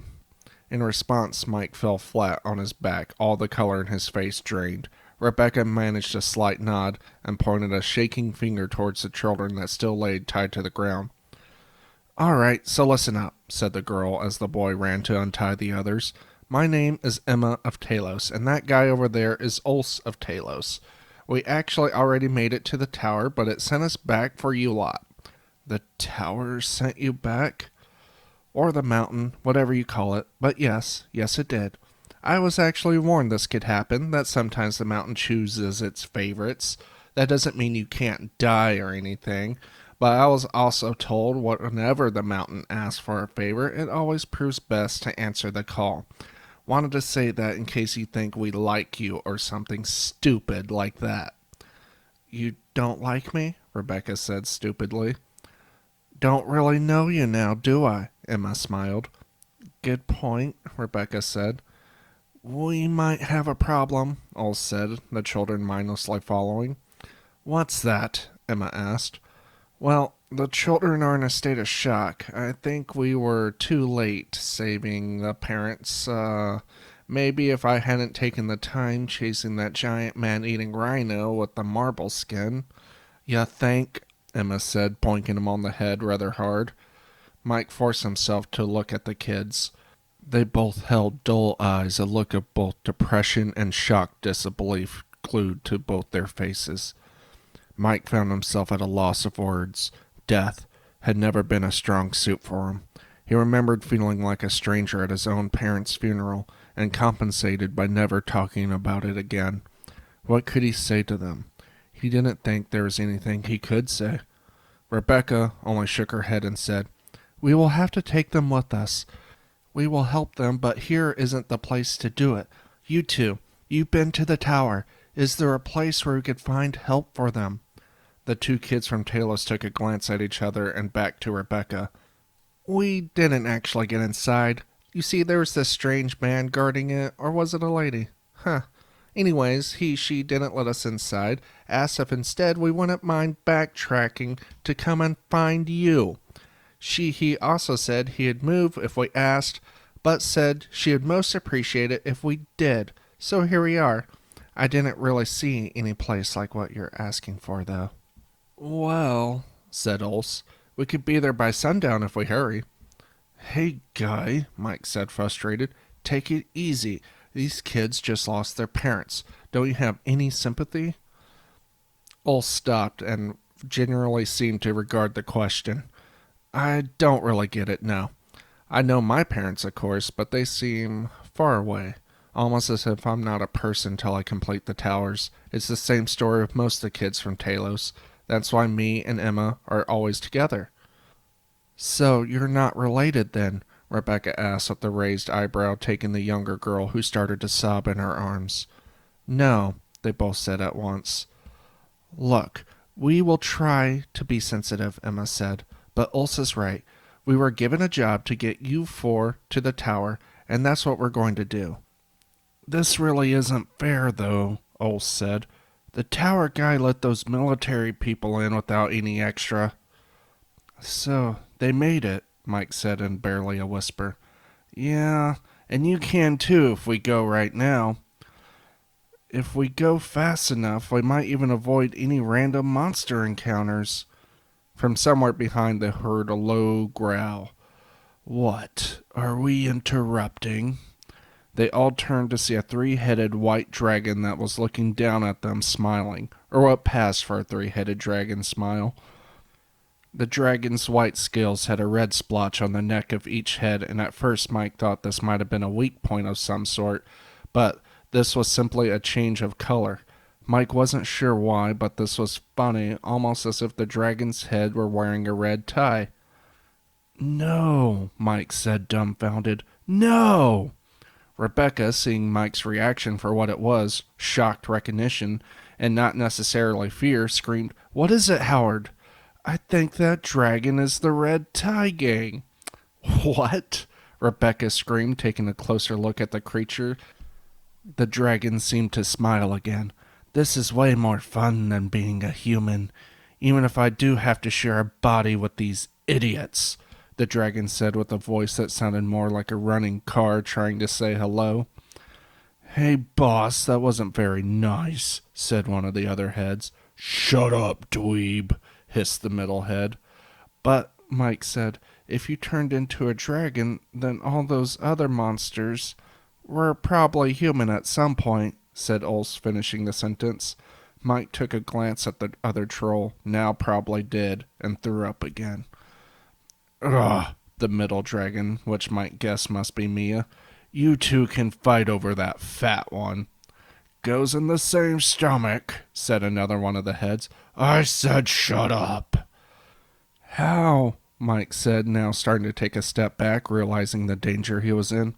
Pretty simple, really, Mia said. The mountain gave us another threat, said to head towards the tower or else. We ignored it, and then this happened. Honestly, if we knew it would turn us into frickin' dragons, we would have ran away from the start. Well, dragon lady, we're going to go now, said Ulsa, taking a few steps back. Can't you fight them? Rebecca asked, now starting to back away herself, with the girl still clutched to her chest. I know I said my parents were indifferent to me, but before I left they did give me some advice. If I see a dragon, run. Yeah, said Emma. I was given the same advice. Oh, said Mia. But I'm afraid I can't let you leave. You see, you're lunch, and I'm hungry. But it's dinner time, said the other head. Mia glared at it, which gave Ulsa the opportunity to throw his sword at her. It sliced through the air much faster and harder than the silver flash that had torn the arm off the troll. It struck Mia right in the center of the forehead, and a loud boom shot through the air, sounding as if a sniper blast went off. The sword burst into a million pieces and rained down back to the earth, and Mia remained still for a fraction of a second. Then she turned her head slowly. Fire beneath her eyes and spiked gold-shimmering wings perked up behind the creature's back. Really? She hissed. Do you think anything you have can harm Dragon's scale? Ulsa had thrown his sword so hard that his arm was now broken. Emma quickly threw herself in front of him. Then, to everyone's shocked horror, the little boy, Cage, walked in front of them all and said clearly, with no hint of sorrow or fear, Go, or suffer. All three heads of the dragons laughed all at once, and they shot out a piercing blue jet of flame and made the very sky itself turn black as if burnt. The boy did nothing, simply stood there. The fire didn't hit an invisible shield or anything of the sort. It simply stopped, as if someone pressed the pause button, and then it disappeared. The boy shook his head and said, The mountain says your will is strong to have become a dragon, but you attack out of frustration instead of with your heart. If you want something dead, you have to mean it. The boy didn't move, but the dragon stumbled backwards as if hit by a giant fist, then again and again, till it started trying to fly away. But now the boy made a grabbing motion with his hand, and the dragon fell back to the ground. "Turn away," the boy said to everyone else. They all looked at each other, but were stunned to the point that they did what he said. They saw, however, the boy make a fist, and heard a loud, distinctive snap behind them. Mike couldn't help but notice that even the kids from Talos turned a shade paler at the sound. "What was that?" demanded Rebecca of Cage as they traveled the road, watching as the sun dipped below the horizon. But the little boy did not look up to answer the question. In fact, he didn't look up for much of anything at the moment. His eyes were slack, and he was barely keeping up with the others, sometimes even getting a slight limp as he walked. "Nothin'," he said drowsily. Ulse, who was clutching his now bandaged arm, said, "Nothin', huh?" Cage did not reply. Emma pinched Ulse's broken arm, which made him howl in pain. "You just can't help yourself, can you?" But then everyone went silent, as before them a glowing tower appeared in the distance against the darkness of the growing night. Mike found that he was actually crying, wishing he could grip Rebecca's hand, but she held firmly to the child in her arms. Ulse and Emma simply nodded to each other. Finally, Mike thought, soon they could go home. As they approached, there sat a guard on a large, ancient-looking stone podium, though in Mike's opinion, he, or was it a she, was dressed more like a waiter than any guard he had ever seen. However, the similarities ended there. For one, its skin was a glowing white blue that reminded Mike of a bright summer day, and most waiters didn't have a pair of antlers on top of their heads. It smiled as they approached.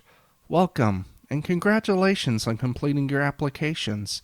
I assure you that you're about to start a most wonderful adventure." Chapter 5. Mike stared at the glowing blue-skinned waiter, dumbstruck, and said in barely a whisper, "Applications?" "Yes. Good job once again," it said with a bright wide smile showing its clean, sparkling white teeth. "Now, let's get down to business, shall we?" Okay," said Rebecca. "Most excellent. Welcome to the first of 7 towers, and once again, congratulations on making the journey here, but it doesn't end here. In fact, it has just started. Remember, you have to make it to at least the 2nd tower before you decide if you want to go home or not. Oh, and a friendly tip. From this point on, it's going to take a little bit more than just belief to get you through the trials." "But the mountain will help us like it did before, right?" Mike blurted out, feeling his heart race. To be honest, he had forgotten about needing to reach the 2nd tower, but now he remembered hearing Jesse mention something of the sort. "Oh, the mountain will give you everything you need, but the actual task is up to you, and from this point on you might be facing other applicants, meaning the mountain is helping them as much as it is helping you. No more handicap setting if you get my meaning." "You're talking about the monsters?" Rebecca said. "Oh yes, the monsters," it smiled again. "Though to be truthful, we didn't take it quite as easy on those two," it said, pointing at Emma and Ulse. "Oh, and I do apologize about the dragon. Most people who turn into monsters lose their minds, making suggestions much more impactful. But dragons, well, they keep their minds mostly intact, and they had decided that they were going to eat you no matter what the mountain said." "Okay, enough," Rebecca said. "I have questions." "Ask them," it said. "First, these two just lost their parents. Is there something you can do?" "Nothing I can do, no. But once they walk into the door behind me, they'll be able to find something to help them. I'm sure of that. Trust me, you have no idea what's behind me," it said, smiling wider than ever. Rebecca frowned, clenching her fist, and screamed, "Is this some kind of sick game?"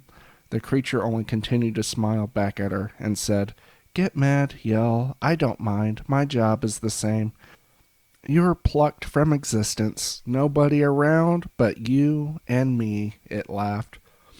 "Okay, buddy," Mike said, trying to sound intimidating. "Tell us what's going on." "Well, I can't tell you everything. Where would the fun in that be?" But I will tell you, in this tower here, you'll find what your heart most desires. Is it love, or is it power? Is it in things that make you smile, or in possessions that make you feel higher? It is all in here, I tell you that, but beware, because others can make you feel flat. It is now your choice. Come on through, or turn around and become something like Old Stew. The creature spoke all of this while making continuous hand gestures, almost breaking into a dance in certain points. But after it was done, it pointed its fingers on either side of its wide smile and disappeared, leaving the 6 of them alone. That last part sounded rehearsed, said Ulse with a sigh. I just expected a little bit something more is all, and how about a thank you for going to collect them? Ulse, said Emma, I'm sure the mountain will reward us, but I could have done without the song at the end as well.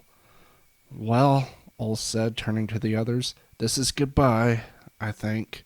And with that said, Ulse and Emma, who didn't bother to turn around at all, strolled through the large wooden doors that reminded Mike of a castle barricade behind the now abandoned stone podium that the blue-skinned creature had been waiting on. Mike sighed as Ulse and Emma disappeared through the door. You know, he said, I too expected better of the mountain. It helped me with the snakes, told me the secret to reach this place, and then... Yeah, Rebecca said, putting the small girl down, who still clutched desperately to her. I wasn't sure what to expect, so I guess I'm not all that disappointed, she spat angrily. You know, this is an ancient power we are probably dealing with. Well, then it's an ancient douchebag. Yeah, Mike agreed. That's another consistent theme with this place. Well, come on then, everyone. I'd rather deal with whatever's inside than be like Old Stew. Too late, Mike, Rebecca whispered hotly, strolling past him with barely a glance walking through the doors. What? Mike tried to say, following her and the 2 children through the doors, but it died on his lips when he crossed the barrier. He found himself inside a massive multi-story entrance room that was colored brightly with red and gold flooring. In the center of the room there stood a statue of a woolly mammoth that was dressed in purple rugs etched in fine light blue designs and held what looked like a small house on its back. Or Mike thought it was a statue till he saw the trunk of the massive creature move to scratch itself. To either side of them were escalators that extended as far as Mike's eye could see, which led to levels upon levels of walkways that held massive, brightly colored stone fronts. It was like stepping inside the most massive mall in the world. Had to be the most massive mall in the world. Behind the mammoth, and what must have been the center of the tower, was a waterfall which was fed from somewhere above. His view was blocked by a giant gold glittering chandelier, which seemed magically suspended above the mammoth. Mike screamed, but was barely heard due to the roar of the waterfall, which from even where they stood demanded attention. I'm going to go check out the waterfall. Mike wasn't sure why, but the waterfall entranced him. He had to see it. Mike ran forward, hearing Rebecca and the children follow him past the mammoth, which gave them a curious stare as they ran past, towards the center of the tower and its glowing waterfall. Mike, which didn't really stop to think about it, ran past several groups of teenagers, all who gave them funny looks as he ran past. He stopped, looking at the wooden glossed rails which blocked his path. Just on the other side was the waterfall. He looked up and saw the sun and clear blue skies through a giant gaping hole which must have been at least half a mile high in the air. Mike didn't even realize it should have been the moon, considering it was nighttime outside. He turned his gaze downward and saw a shining pool of clear, bubbling water where the waterfall ended. He couldn't help it. He laughed gleefully. "Howard!" Rebecca said, slapping him. "Well, what?" he snapped. "Oh, my God," Rebecca said. "I'm so sorry. I thought you were my husband." Mike's heart stopped. In front of him was the most beautiful girl he had ever seen. She was young, with smooth, silky tan skin and deep amber eyes. She was thin and toned with brunette hair and blonde highlights that gleamed in the bright light of the mall. Mike frowned. He was sure it had been Rebecca's voice he had heard. It's okay, he found himself saying, so stunned by the beautiful young girl in front of him that he didn't even register that his voice had changed.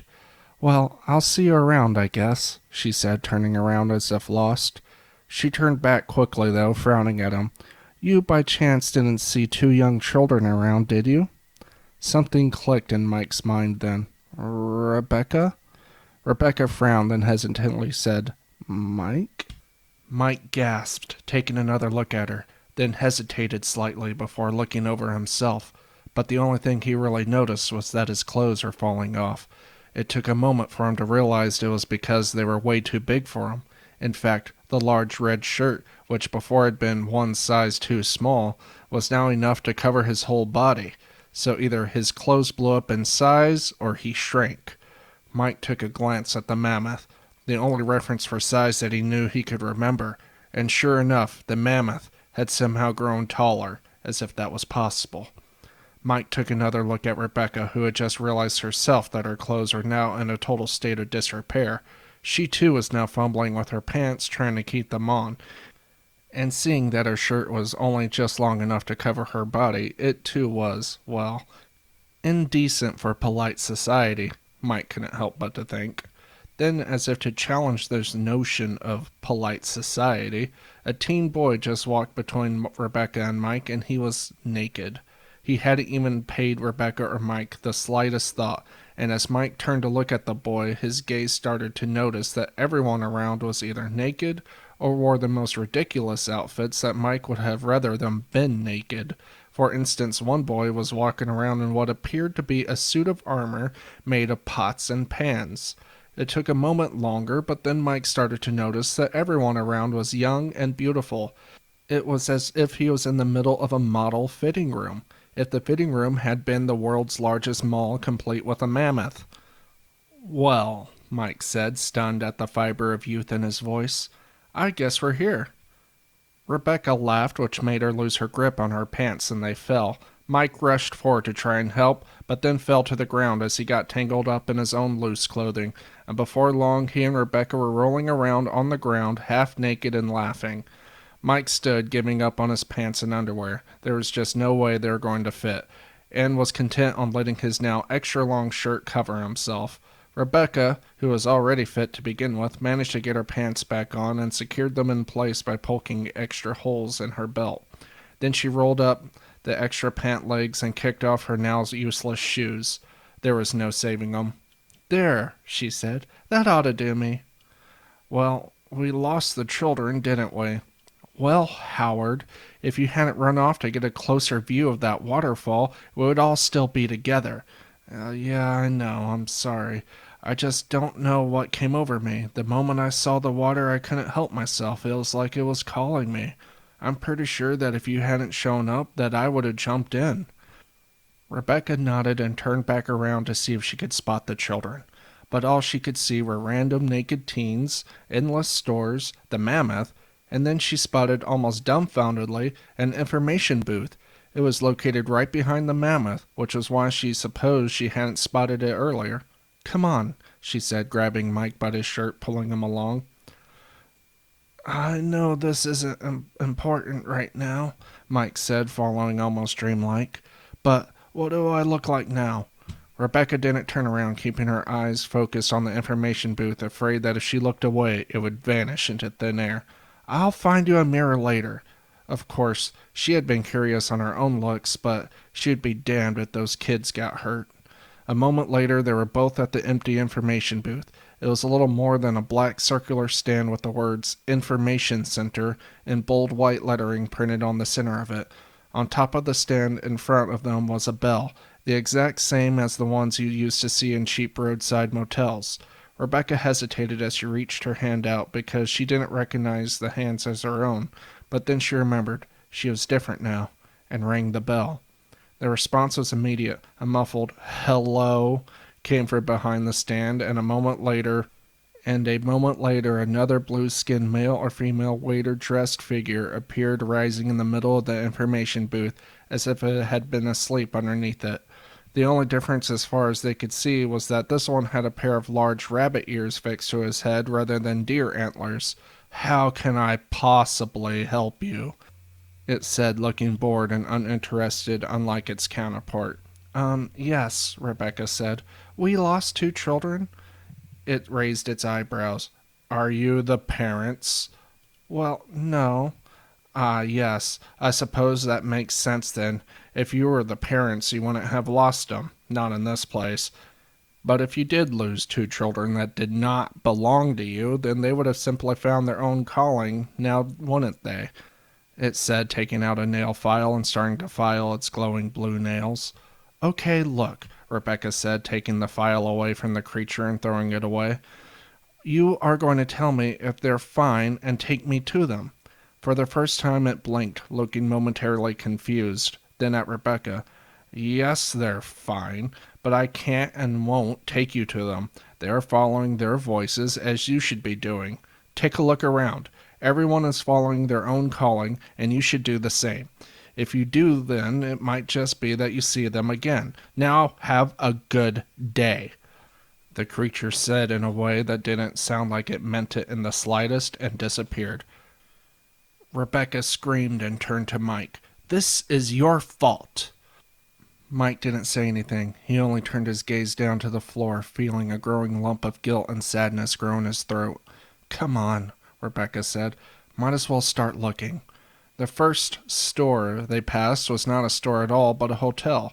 The weird thing about it was that it was where the exit should have been, considering it was where they had entered. But instead of the exit, there stood a large red carpeted entryway leading to a shined wooden desk where yet another blue creature, this one wearing an old-style hotel uniform in bright red colors, with the tiny ram horns poking out of either side of its red hat, was waiting on the other side. This one, unlike the last, was waving at them enthusiastically, trying to grab their attention. Mike turned his attention the other way, however, where he saw a large clothing store that seemed virtually empty. He had figured in a society that held no ugly people, there wouldn't be much need for a clothing store, but he was glad that it was there all the same. He tapped Rebecca on the shoulder, who turned her furious gaze on him. What? Mike timidly pointing to the clothing store. Can I at least get something decent to wear? Rebecca laughed. Why, you never cared about what you wore before. Well, I feel like I'm wearing a dress commando style, and it's starting to make me feel, uncomfortable. Rebecca stopped laughing, taking in his appearance really for the first time. She started to turn red, but Mike noticed that this time it wasn't in anger. Right, of course. We should get you some new clothes. She stuttered, sounding much like Mike had felt earlier when he first noticed that the extremely pretty girl in front of him was his wife. They turned towards the clothing outlet, and Mike saw the blue hotel clerk give a disappointed sigh and turn around to start counting the keys on the wall behind it. There was only one other store between them and the clothing outlet, and Mike could only find one way to describe it. Weird. A sign in front of the place said, Are you tired of eating your food the same old way? Why not take an adventure while you hunt your own food? Inside were giant mushrooms as tall as large trees with glowing red tops, surrounded by wooded forestry and deep dark earth trails leading in and through the mushrooms and trees. Mike shivered as he saw a horse-sized squirrel run past the main trail inside the store. Rebecca took no notice or pretended not to see it. Mike wasn't sure which. The clothing store, turned out much to Mike's disappointment, was just as weird of a place as the mushroom shop. Outlining the windows of the store were indeed different styles of clothing for both women and men, but the entryway was more like a walkway celebrities walked down when they appeared for the Oscars. Inside, the floor was made of white marble, and a long spotless red rug was laid from the entryway all the way down to yet another set of glass doors. Then on either side of the carpet were golden poles with foam red barriers, keeping out an actual paparazzi. As they entered, Mike heard his and Rebecca's name called over some invisible speaker. Now coming down the red rug of ultimate fame, we have the amazingly new addition of Michael Howard Rodriguez. So much more appealing than the original fat and slow version, wouldn't you say, folks? Now it appears he's starting a new fashion trend, old t-shirts that old fat guys used to wear. This was met with an uproar of laughing and cheers by the nameless faces now buzzing around on the other side of the barriers, with an endless amount of flashing coming from the cameras they held. Somewhere in the back of Mike's head, he couldn't help but wonder if this was real paparazzi scene that he and Rebecca were reliving, or if this was literally made up by the mountain. "Mike, over here!" he heard from somewhere in the crowd that he promptly ignored. This was like something out of a nightmare. "By Michael's side," the announcer continued, "we have the most beautiful, stunningly attractive Rebecca Julia Fritz Rodriguez. Is there not anyone better, folks?" Mike heard Rebecca give a small shout of glee as he turned to look at her. She was smiling, waving back to the crowd with small but bright twinkles in her eyes. She even started to blow kisses at the crowd as they walked towards the second entryway. Of course, Mike knew that Rebecca had always envied the movie stars and their paparazzi, but now that he was living it, he found he wished it was a dream that had remained a fantasy. At last they reached the doors, which two muscle men dressed in tuxedos and sunglasses opened for them. They looked real enough, right down to the slight nod one of them gave him as he walked past, but Mike had a sneaking suspicion they were about as real as the rest of the paparazzi scene. Inside the actual store there stood yet another one of the blue people of undetermined sex. It was standing on a slightly raised platform made of shined oak wood and was smiling thoughtfully. This one was dressed in a large, baggy, bright yellow sweatshirt, tight black yoga pants, a small black beret with a red feather attached, and a small paintbrush held behind one ear. For once, the blue creature did not sport an animal feature, at least not one that could easily be seen. "Hello," it said in a soft voice as if it was shy. "Hi," Rebecca said. "I suppose you would like to change your look? Perhaps you would like clothing or a new hairstyle. Just say the word and I'm your guy," it attempted to say in an upbeat voice that still came across as shy and timid. "Clothes, please," Mike said, just starting to realize that he crossed a whole paparazzi field in nothing but a t-shirt. "Of course, sir. I have a selection of the finest fabrics, or if you want..." The blue creature snapped its fingers, and behind it a door opened, revealing an expansive clothing selection that would have put any clothing store to shame. "You can select from my pre-made items if you don't already have something in mind." "I'll take a look around, thanks," Mike said. "And you, miss?" "I guess I'll follow him." "Okay, there'll be plenty there for you as well. Or," it said with a bright smile. It turned around and Mike noticed that it had a tail, a tiger's tail. It turned back around holding a long red silk dress that had sparkling fire red jewels attached at the ends. Rebecca's eyes sparkled. "Can I have this?" "Of course," the artist said. Rebecca flung her dirty clothes off at once, and much to Mike's surprise, her slick body was not the same one that he remembered. It wasn't even the same one he had remembered when they were young. Her body was completely new, cleansed of all imperfections. Her breasts were not small or overly huge and firm. Her buttocks was round, free of any wrinkles. Her stomach was flat and toned, curving in perfect harmony with her body. Mike looked down at himself. Had he been similarly changed? Was he now a prince amongst men? He imagined himself going back to the office after all of this was over. They will apologize, he thought. "Mike," they will say, "how dare we not invite you to the office Christmas party? That was entirely uncalled for. Please remember us when you make it big." And I will smile and say, "Go F yourselves." "Howard!" Rebecca shouted, pulling Mike out of his daydream. "Listen when I call you, boy. How do I look?" Rebecca said, twirling around in the red dress. She looked like a fire angel. Mike wasn't sure how the blue creature managed to not only get Rebecca dressed, but also add red highlights to Rebecca's hair and makeup. He hadn't been daydreaming that long. The dress itself made Rebecca look like a living, sexy flame. Her back was completely exposed, showing the perfect smoothness of her skin, which seemed to glow red hot. "Now," Rebecca said, "let's get you out of this shirt." The moment Mike's shirt was off, he felt Rebecca's eyes become glued to him. He watched her. Her eyes were wide as they ran over his entire body. At long last, Mike looked down to examine himself. It was as his daydream suggested. He was picture perfect. Hairless, smooth skin, six-pack abs perfectly toned, muscular legs, buff arms, all with a tanned skin tone. "By all means, Bach and stare at each other, the artist said, showing backbone all of a sudden. I'm not standing here at all. If Mike had to guess, he would have thought he detected jealousy in its voice. Right, of course, Rebecca said, turning back around, her face now as red as her dress. I went ahead and picked out something for you to try as well, sir, it said, holding up a silver dress suit and a diamond-embroidered white tie. Rebecca's eyes started shining again, and she said, You are truly a genius. The blue creature smiled and took a small bow.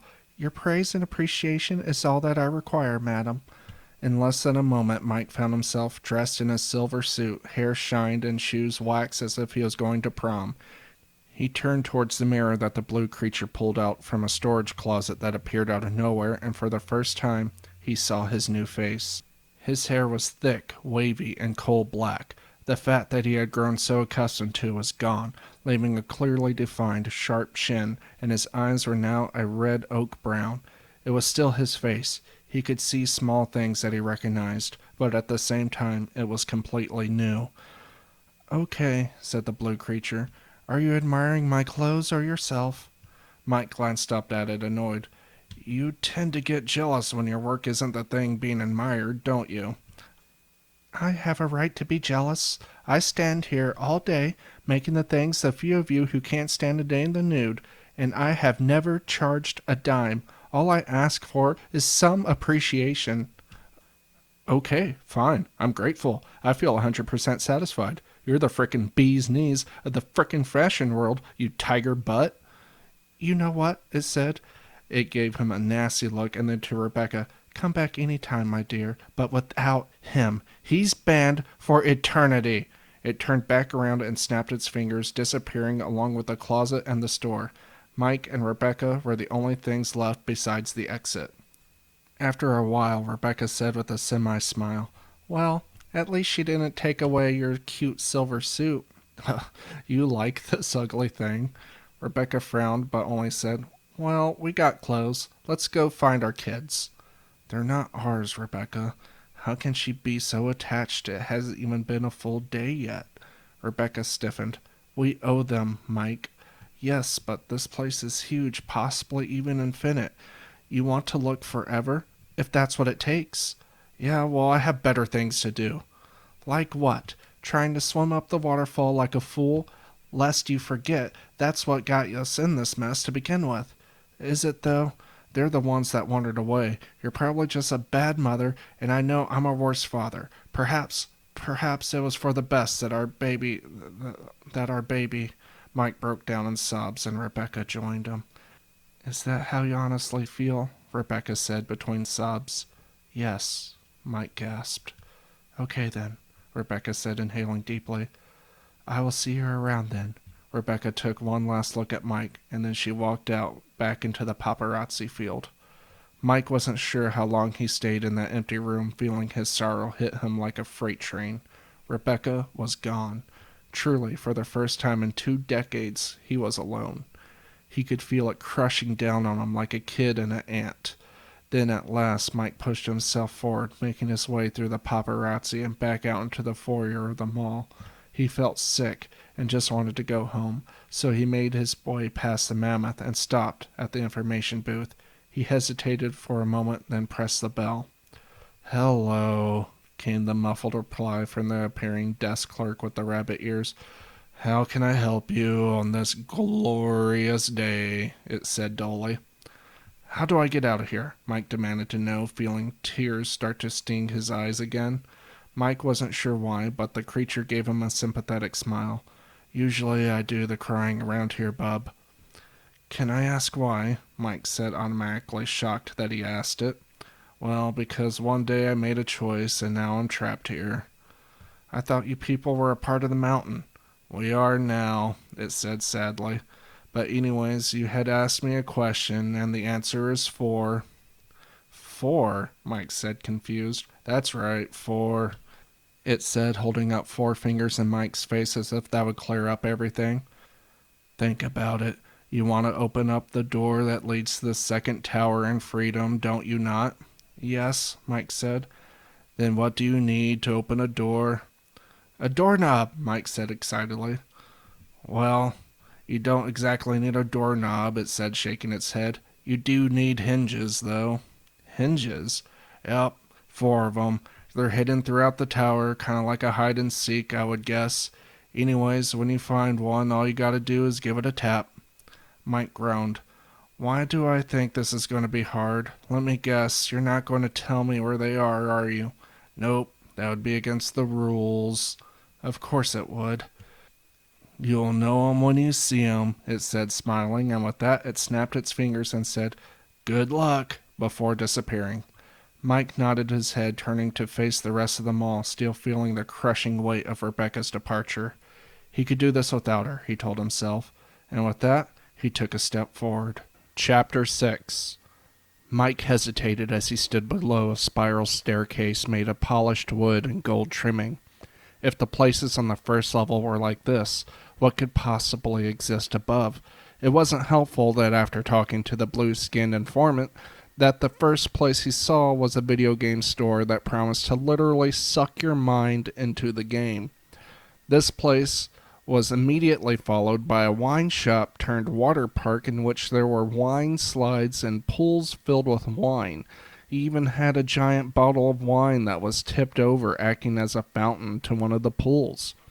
This place was of course followed by one exactly like it, except it was beer. That one Mike actually found tempting. Mike, however, doubted that any of the hinges were in the stores themselves, and he also figured that it was a high probability that none of the hinges would be on the first level. So, there he stood, looking up at the spiral staircase that will take him up to the second level. He turned around, watching as a couple of giggling naked ladies with flushed cheeks walked out of the wine pool park. With a sigh, he turned back around and started climbing the stairs. Mike wasn't sure what he expected, but a plain, average-looking coffee shop with tables decorated with candles and a fresh roasting coffee bean aroma was not it. On this level of the tower, the sun was more pronounced, giving the mall more of an outdoorsy feel rather than of an inside of a mall. This gave the coffee shop even more of a cozy feel, honestly. Also, much to Mike's surprise, several people sat in a few of the tables fully clothed in normal attire, or as close to normal attire from the separate time periods the patrons seemed to be from, at least. For instance, one of the back tables there sat a man in a Victorian white wig and a blue suit, while the man sitting in front of the table looked more like a 50s gangster from Chicago. Mike walked up to the stand where yet another blue-skinned creature, this one with a set of cat ears and whiskers, was busy making a cappuccino. It smiled brightly when it noticed Mike. "How can I help you?" it said brightly. "Can I ask what this place is?" "Well, I suppose you can, but I think that's kind of silly. It's obviously a coffee shop." "Right, so no hinges here then." "Hinges? You looking to trying to attach a door or something?" I don't know about any home improvement stores in the whole mountain, but you might be in luck as right next to us is the most expansive library in the world. I bet whatever it is you're looking for will be found easily in there. In fact, that library is why this coffee shop even exists. Go there, check out a book, and come back here to read it in comfort. Mike took a quick glance at the others in the shop, and sure enough, everyone there held a book in their hands. One lady, dressed in a dress that seemed made of craftily sewed bamboo leaves, was reading a book on the best gardening techniques as developed by man. Then the man in the Victorian wig busted out laughing in a thick English accent. "Why, I say, America defeats Germany." Mike saw that he held a World War II book, and he couldn't help but marvel. How long had that man been here reading books? "So, you going to the library, or am I going to make you something, sweetheart?" the coffee creature asked. Half a minute later, Mike was walking past a giant statue of man, who, like half the people here, was naked, but this man held the most realistic model of Earth that Mike had ever seen on his shoulders, as if he was holding it in place. The model Earth was in fact so detailed that closer inspection showed that the weather patterns across the model were flowing and held little doubt that it was showing the exact image of the Earth as it was at this very moment. The man, of course, Mike knew from his images of Greek mythology, the god, or whatever, that was supposed to be holding the skies upon his shoulders. Atlas was his name, or my name, said a voice coming from the direction of the library. Mike turned quickly in shock, only to face a skinny, handsome, tall man with light brown, curly hair and lime green eyes. "Sorry," he laughed. "Didn't mean to frighten you. It's just that I like to greet all newcomers to my library." "Your library?" "Well, not exactly," admitted Atlas, "but it was built for me by the mountain." Mike turned back to examine the face a bit closer to the statue, and sure enough, it was an exact replica of the man before him, though to be fair, the statue seemed, well, more capable.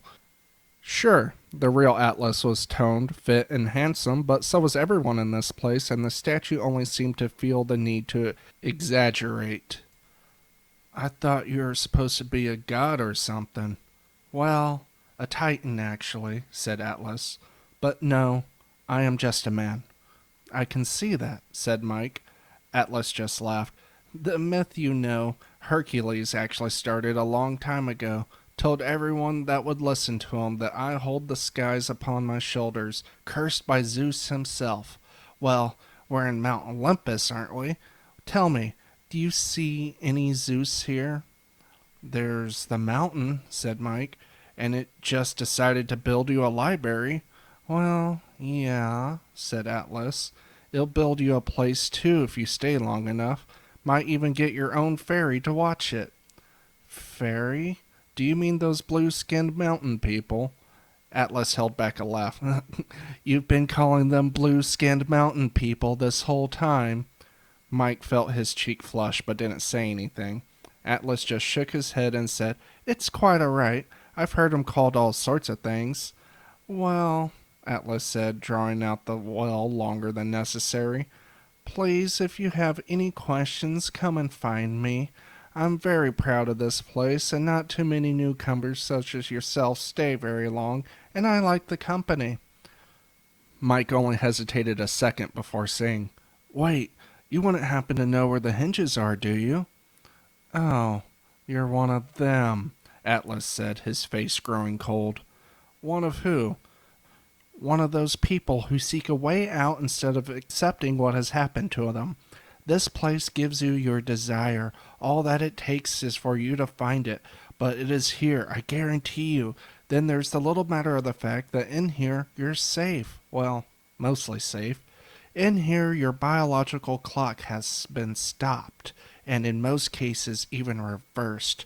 You step outside this tower, and time again starts going tick-tock, tick-tock. So go ahead, step outside, waste your new body, as I'm sure you did your last one." Mike scowled.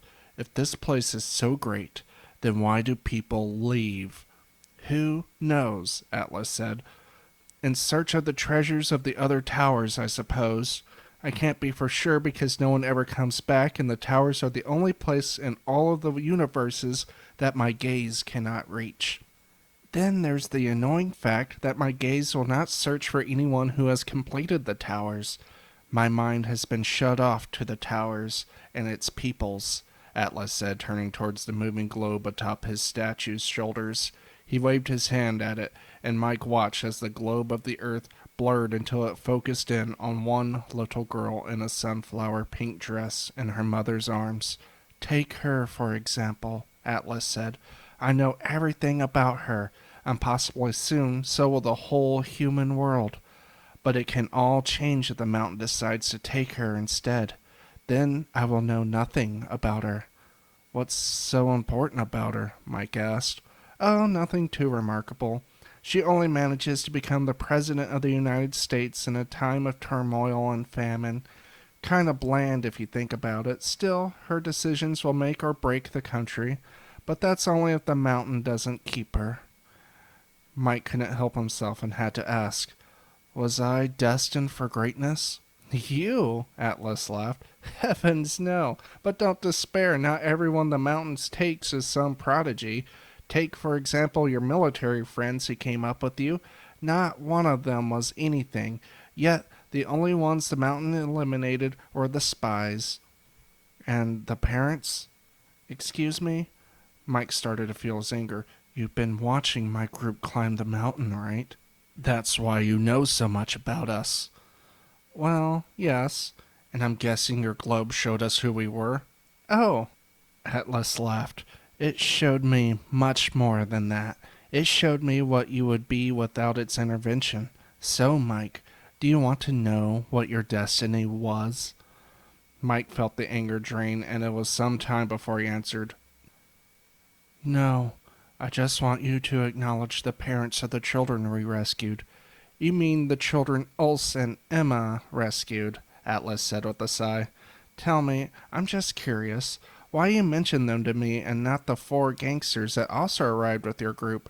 Do you somehow feel sorry for the parents but not the criminals? Or is it that you are starting to think that if you find the children you can win Rebecca back? Mike gasped. You can see inside of this tower? No, I can't, Atlas said at once. But you haven't left Rebecca's side since you set foot on this mountain, and your eyes betray recent tears, so my logical conclusion is that you somehow lost her. I am also aware that the children will be lost, as that is how this place works. Each must follow their own calling. Okay, man, Mike said. Surely we weren't this interesting for you to have been watching us this closely. Well, Atlas said with a smile, I take an interest in all who climb the mountain. You still don't understand that you're now above all other petty humans. Even if you find all 4 hinges and make it back to Earth, you'll be set apart. A king amongst men. Fire in a land of darkness.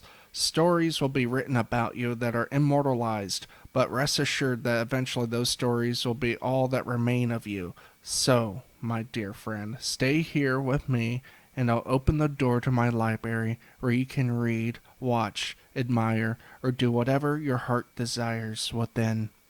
Mike took another glance at the coffee shop next door, watching as the Chicago gangster turned a page of whatever book he was reading. Atlas snapped his fingers, and behind him the doors of the library, which in hindsight were more like glass gates, slid open. Inside the library put the shops downstairs to shame. Massive bookshelves the size of small buildings rose into the air and seemed to expand as far as the eye could see. Above the shelves, almost as if plastered on like a sticker, were all sorts of airplanes, blimps, air balloons, and even magic carpets. The sky itself was a light gray color, and smack in the middle was a bright sun. Not a real sun. The sun was the type Mike had only seen in medieval maps or on objects trying to look mythical. The face of the sun seemed to smile at him and wink. Inside, Atlas said, is the collective knowledge of all of mankind, every secret that's ever been hidden, every bump of the earth that has ever been discovered. You want to know what they really found in Antarctica? What do the governments of the earth hide from you? Who's really in charge of the world? It's all in here. Did you know that magic is in fact real? Atlas smiled. Start your own Hogwarts and learn real magic in easy to understand texts, or push on the hinge in the center of knowledge and never speak to me again. Atlas finished, pointing towards the doors. Mike nodded, and as he did, he noticed that, like everyone here, Atlas' skin was smooth, almost silk-like, except for a single tattoo on the back of his arm. It was a tattoo of a scroll. Mike didn't wonder about this long, however. As he entered the library, his train of thought was lost. It wasn't that being inside was any more spectacular than looking at it from the outside, but inside he could feel the power of the place. In front stood yet another plain information booth, this one, however, already occupied by a fairy, sporting a monkey tail. Hello, Mike said. The fairy blinked in surprise. Are you talking to me? It said. Yes, Mike said. Right, sorry. It's just that Atlas usually does my job for me. Gives me very little to do, actually. Did you know he even watches who enters the mountains so he can watch everyone's backstory? Yeah, I kinda noticed, Mike said, irritated by the memory. I think he does it to look impressive, and I guess it works because he has a following. Maybe if I was allowed to do my job, people would know my name like that. Which is? Mike asked. Which is what? The fairy asked back. Your name. The fairy blinked at him in surprise again. My name? The fairy looked stunned, as if this question was something that had never been asked, and it started looking desperately around, landing on its own twitching tail. Call me Monkey Tail. Mike found himself raising an eyebrow, imagining that this was the way Rebecca used to look, which was always followed by a cringe-worthy, Howard? You don't know, do you? No, admitted the fairy. I forgot. Mike was at a loss. He had no idea if he should feel sorry for the creature or not, though, being honest, he really didn't have room to feel sorry for anyone else at the moment, as the idea of Rebecca not being by his side was like an anchor tied around his neck. Sorry, he decided to say, but continued right after. Anyways, I'm looking for the hinge, and I know it's in here somewhere. The fairy sighed, its monkey tail now drooping towards the floor. Look around, bub. There's lots of things in here. Don't pretend, Mike said, agitated. You know the hinge I'm after.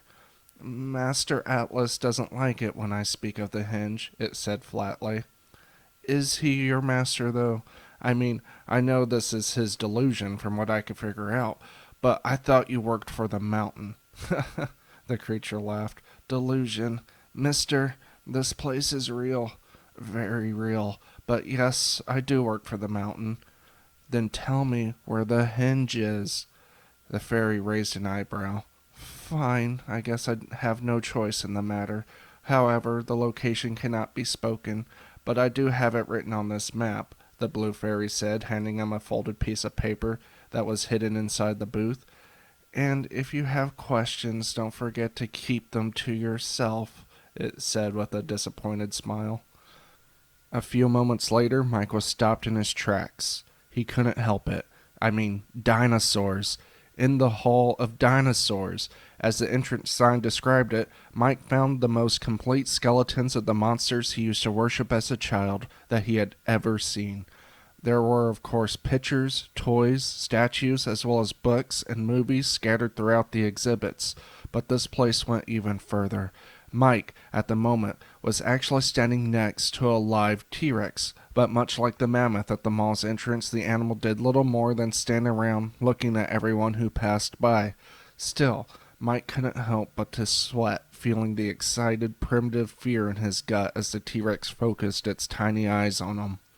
Of course, this wasn't the only primitive beast on display, and Mike couldn't have been sure how long he spent in the Hall of Dinosaurs. He had only been mildly aware, but now he was certain that in this place the need to eat and rest was only required if he wanted it to be. He had seen others, but made sure to keep his distance as he found the thought of human contact annoying at best.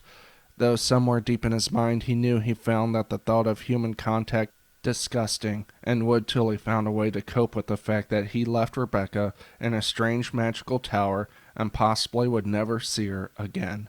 And for what? Because he could care less for finding those kids? Perhaps Rebecca was right, that they were their responsibility. Perhaps he should have found them, if nothing else, to make sure the mountain was taking care of them, as the fairy said it was.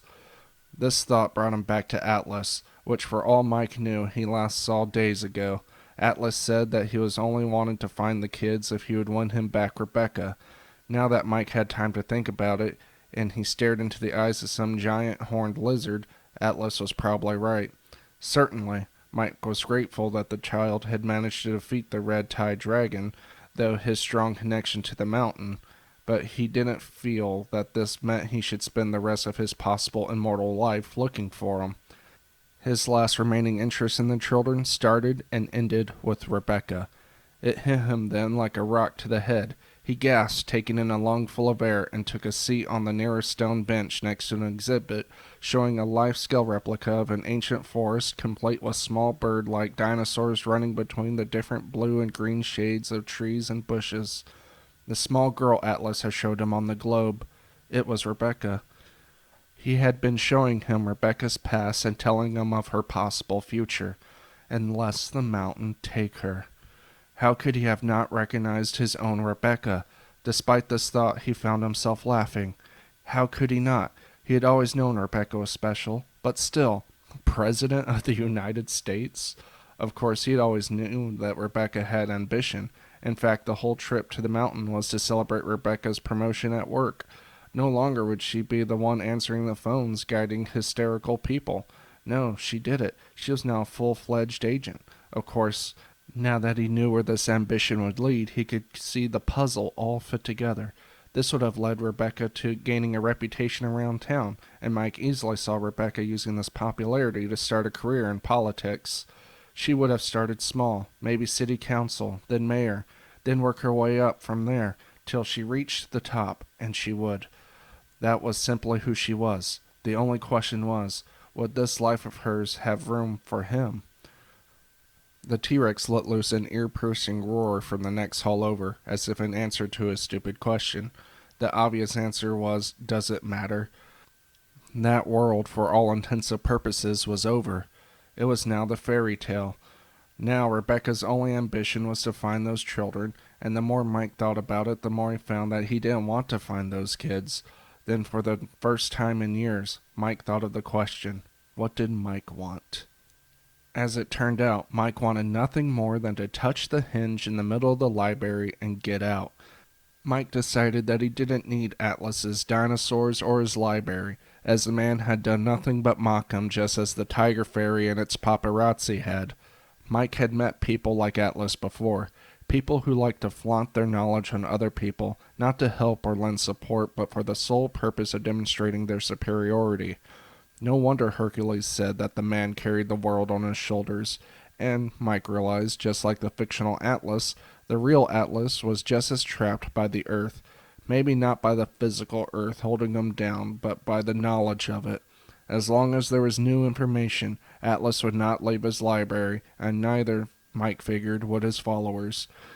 Mike knew that he wanted nothing to do with this madness, and now that he was moving, the fact that he let mere dinosaurs distract him was appalling. Following the map given to him by the fairy was quite easy, and as long as you stayed on the main hallways of the library, there was nothing too out of the ordinary to suck you in. This didn't mean, though, that there was nothing. The signs themselves presented plenty of temptation with each new exhibit wing. One said, "Come and learn everything about the missions to the moon, and live it too," while another said, "Learn how to direct your own movie. No one leaves without a finished product." And finally Mike started to ignore the signs as he passed one that read, "Learn the secrets of Egyptian pyramids and discover a new way of life." Mike started to run till at last he came across the hinge. It was huge. The massive glowing white hinge stood in the center of the library, right underneath the glowing sun. Not too surprising, there was no door attached to it, but nevertheless, Mike could feel something was closed, and until he touched it, he wouldn't know what it was that was shut out from him. Mike stepped forward as Atlas appeared from behind one of the bookcases. "I knew you wouldn't be able to help yourself," he said with a touch of hysteria. "May I ask why you care?" Mike said blandly, because honestly, this was getting annoying. He hadn't even been surprised to find Atlas here. "Don't pretend like you don't know," Atlas said, walking forward. Mike shrugged. "It took me long enough to figure out that this little girl you showed me was Rebecca." Atlas stopped. "You didn't recognize her?" "Not at first, no. Turns out you don't know as much as you think." "Well, this is really the point, isn't it? Oh, look at Atlas. He's such a dum-dum, has no idea what's going on the other towers, and is too scared to find out. Ha, ha, ha. Well, I'm going to find out, and laugh, laugh, and laugh." Dude, okay," Mike shouted. "Spend all eternity in here for all I care. Honestly, I don't care what you do, man. I won't make fun of you." "Lies!" "Dude, I probably won't even remember who you are." "Yeah, Hercules said the same thing," Atlas said, then added, oddly calm, "except that it was in Greek." Then his brow hardened again. "The next thing you know, I'm the laughing stock of the whole Greek world, and my legend even lives on to this day as a freak with the world on his back. Hercules took my gift from the mountain, my statue, and turned it into a mockery." Mike knew he had only one chance. "You miss speaking Greek?" It sounded stupid, even to Mike's own ears. Atlas stopped moving forward, much to Mike's astonishment. "Yes, Actually, I do. It has an elegance that English simply falls short on. I mean, not even modern Greek really catches the essence of the ancient version. Words back in the day had meaning. Now, unless you have a cinematic universe, no one cares what you have to say. I'm afraid soon we'll be seeing people who can't or won't listen to anyone unless their face is on a TV screen. I guess I should start learning Marvelin. Get it? Mike had watched as Atlas' attention was turned upwards towards the sun as he spoke. Mike had taken advantage and snuck past Atlas and was only inches away from the hinge when Atlas turned his attention back to Mike. Atlas' face turned red when he swiveled around to face him. Oh, I get it, Atlas said. You are making fun of me. Mike gave one last look at Atlas and tapped the hinge. That was followed by a loud electronic bell, and the hinge glowed white for the briefest of seconds. A voice, which sounded a lot like one of the blue fairies, said, "One hinge has been rung. To continue to the next tower, find the other 3 hinges, or team up with someone who has. Thank you." Mike smiled at Atlas, whose face now resembled a tomato. "You want it happening over the other 3 hinges are, do you?" "You," Atlas said, "you indulged in my library, and still had the nerve to ring that hinge. Come on, man, it was dinosaurs. Well, I hope the terrible lizards were worth it." Mike had never been a fighter. Where Hercules had defeated Atlas, Mike found himself being at Atlas's mercy. Mike was beaten down by him, and this was soon joined by Atlas's friends that Mike remembered seeing from the coffee shop, and he was taken away and thrown in an empty room somewhere in the library. He wasn't sure how long Atlas kept him locked away with the occasional beating or lecture, but eventually he was released with the promise to never return, and Mike was only too happy to oblige. "You're lucky I find you dull," Atlas said as Mike left the library. Mike felt anger, but didn't or couldn't say anything, because after being stuck in a room for possible months, with nothing but himself for company, he secretly agreed with him. Who was he without Rebecca? Rebecca, who could be the president if she wanted. Then a single thought crossed his mind. Water. Water was who he was, and his mind filled with the images of the ocean that Rebecca has so despised, and before he even knew where he was heading, Mike was running down the stairs towards the waterfall. Any thought of the other 3 hinges, a distant memory. Chapter 7. Mike stood at the bars that guarded the waterfall, watching as the water came crashing down into the pool below. Mike hesitated, taking the time to look down at his now tattered suit that he had gotten from the artist. Rebecca would have been ashamed and demanded that the artist, no matter how much Mike offended him, give him another outfit. Not likely to happen without Rebecca there, Mike thought. But he had to ask himself, did he really care about the clothes? No, he had had enough. With one last look around, as if this might be the last time to use his eyes, he hopped over the guardrail and jumped into the waterfall. He expected to feel the cold of the water hitting him like dynamite, but as the water came crashing over him, what he felt was a warm embrace. Now his mind was scattered. What had he just done? He had jumped into a waterfall leading into a pool possibly 100 feet below him. His mind froze again, and his suicidal action was blunted from his mind as a shearing pain erupted from his arm. It felt as if someone plunged a machete into his wrist and twisted it. He cried out in pain and felt the water fill his lungs, but he barely noticed. The pain in his arm was so intense that he didn't care or even notice that he was already in the pool below, sinking into the bottom of its depths. He awoke, probably much later, but to be honest, he was already losing track of how much time he had spent trapped, knocked out, or otherwise preoccupied that he didn't much care anymore. Of much more importance was the fact that he had awoken because a fish was nibbling his cheek. He swatted it away, watching as his arm rifted through the water, causing small bubbles of air to drift upwards. He had little time to wonder why he was still alive, as his arm was still throbbing, though it had seemed to calm a bit. He studied his arm intently. There, right where the scroll had been on Atlas, was a small tattoo of a water droplet.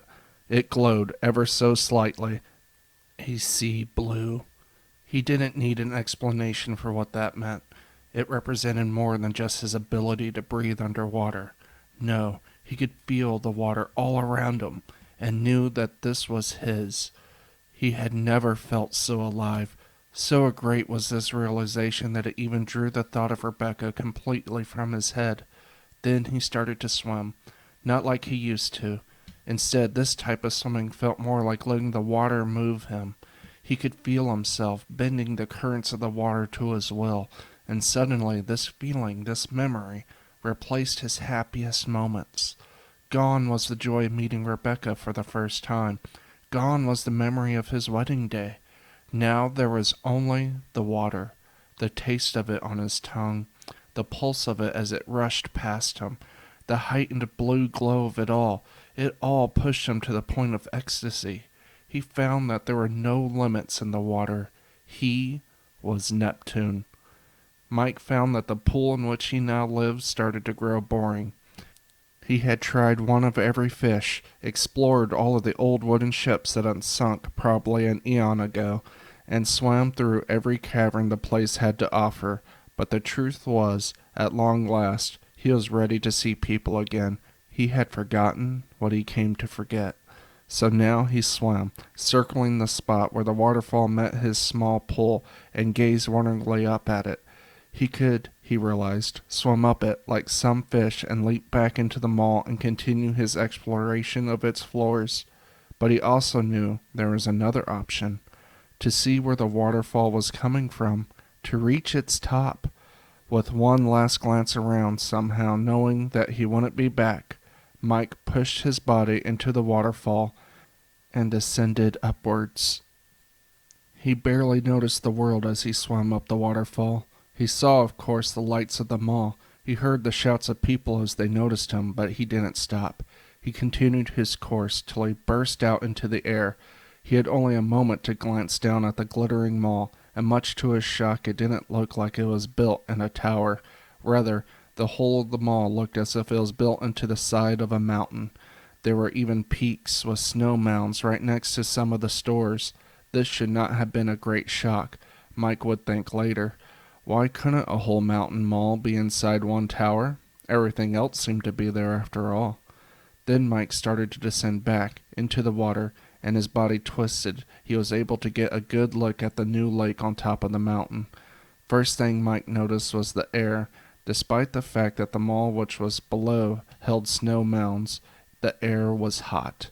Not slightly warm, but air gaspingly hot with a bright, unforgiving yellow sun.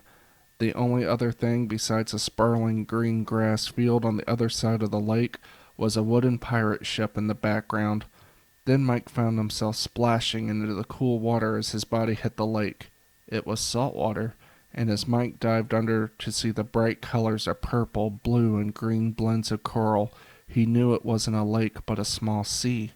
Mike didn't stay swimming for long, though, as he headed straight for the pirate ship, and before he even realized this is where he had been heading, he was being lifted up onto the deck by a crew of some very good-looking pirates, all with eerie, similar watermarks on their upper wrist.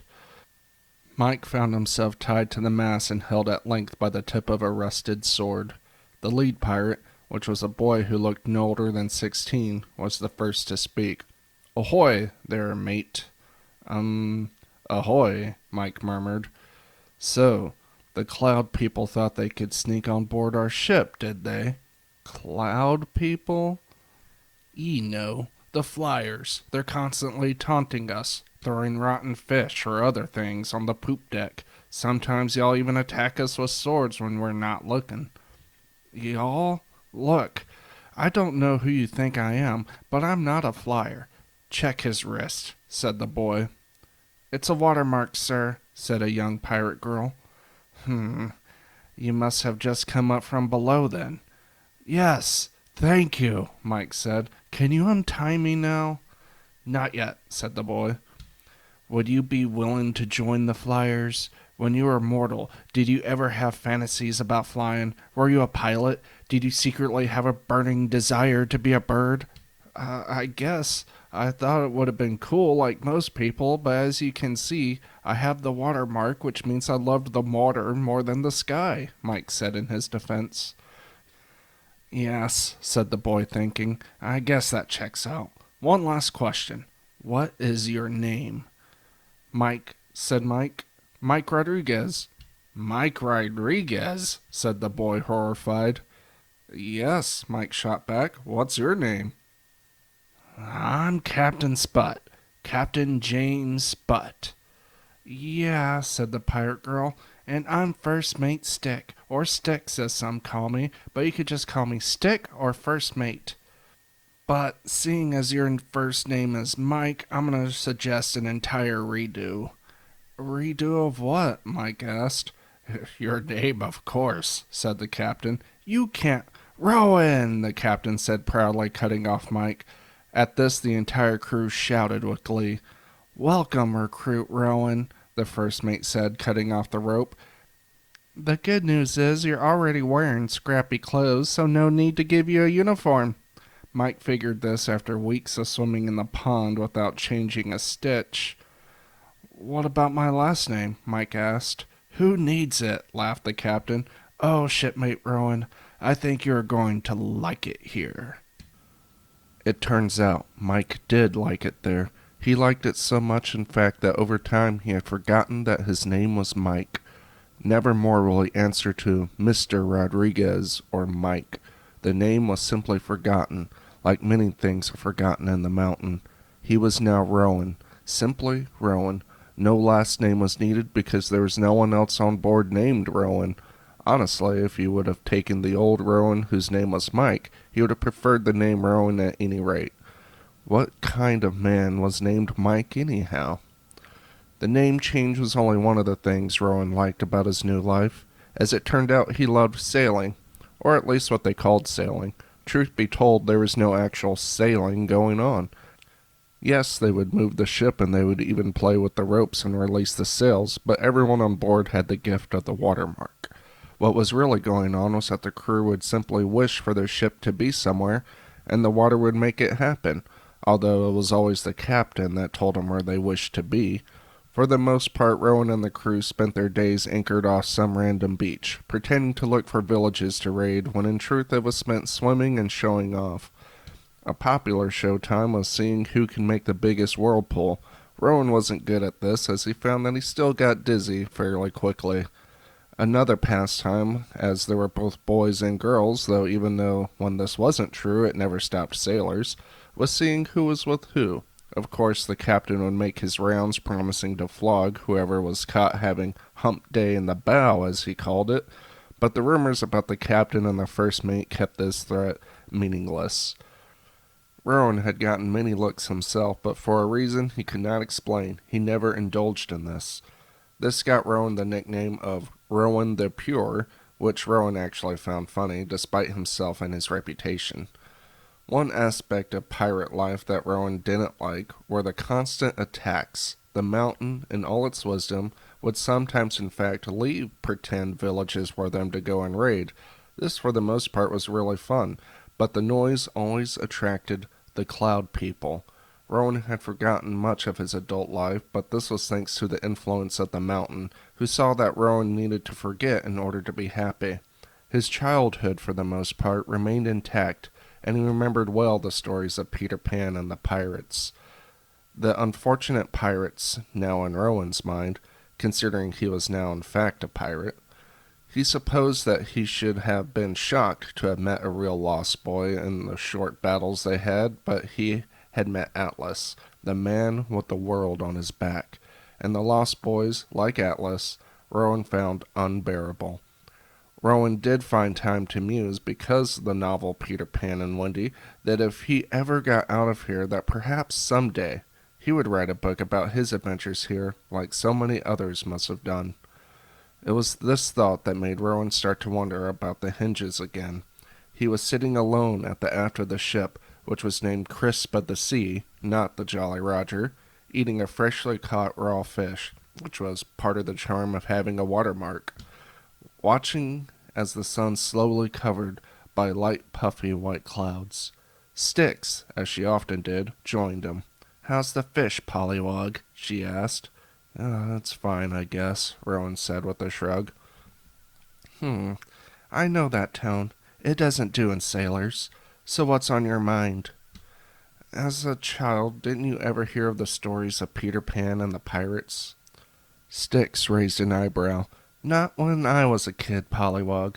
I was born in 1735, came to the mountain when I was little but a lass, and I've been here ever since. I don't remember much from back then anyways, and when I do, it's not really by choice." "Oh," said Rowan. "I guess someday this'll be all I remember too." "Only if you're lucky," said Styx. "Sometimes your life from before can come swinging at you from out of nowhere. You'll get the homesickness so bad it hurts your inner squishy guts. That's the catch about this place, you know. The mountain will give you everything you need. Adventure, food, booty, and magical powers to boot. But it ain't home, and that thought will be in the back of your mind forever." "Why don't you do it, then?" Styx laughed. "Do what, Rowie?" "Get all of the hinges." Styx's face turned white, and she glanced away from him, and she said half-heartedly, "The hinges are a forbidden topic, you slimy pollywog." "Why, though? Don't you want to go home?" I don't know. Maybe. Maybe if the right... Maybe if the right what?" "If the right person showed up," Styx said, glancing at him again and then shying away. Rowan felt his face grow red-hot. "You mean you want to get out of here with me?" Styx's face twitched a smile. "Why do you think I hang out with you? I knew you didn't belong here forever. You have the look." "What look?" "Believe it or not, but not everyone stays here. There are those who move on, and if you've been here long enough, you begin to see it in their eyes. Some just want to go home, and others want to see what the other towers are about. So which one are you? You want to go home, or do you want to finish climbing the mountain?" Rowan stopped and looked back out at the sea, watching the moon rise against the blackened sky. I think I love my ability to breathe under the cool waves of the ocean, the taste of the salty water, the way the water moves over my body, and the music of the mighty current. But this tiny place isn't home. There's a bigger ocean out there, and if I could go home, and if I still have this gift, that is where I want to be. But I won't lie. I feel the mountain calling me into the other towers as much as I feel the ocean's call. I'm torn. So am I. It's why I haven't left. I think it's why you haven't left either. Make up your mind on what you want to do, Rowan, before the decision is made up for you, and you're trapped here as I am. And you will be a dirty, slimy, stinking pollywog until the next recruit shows up."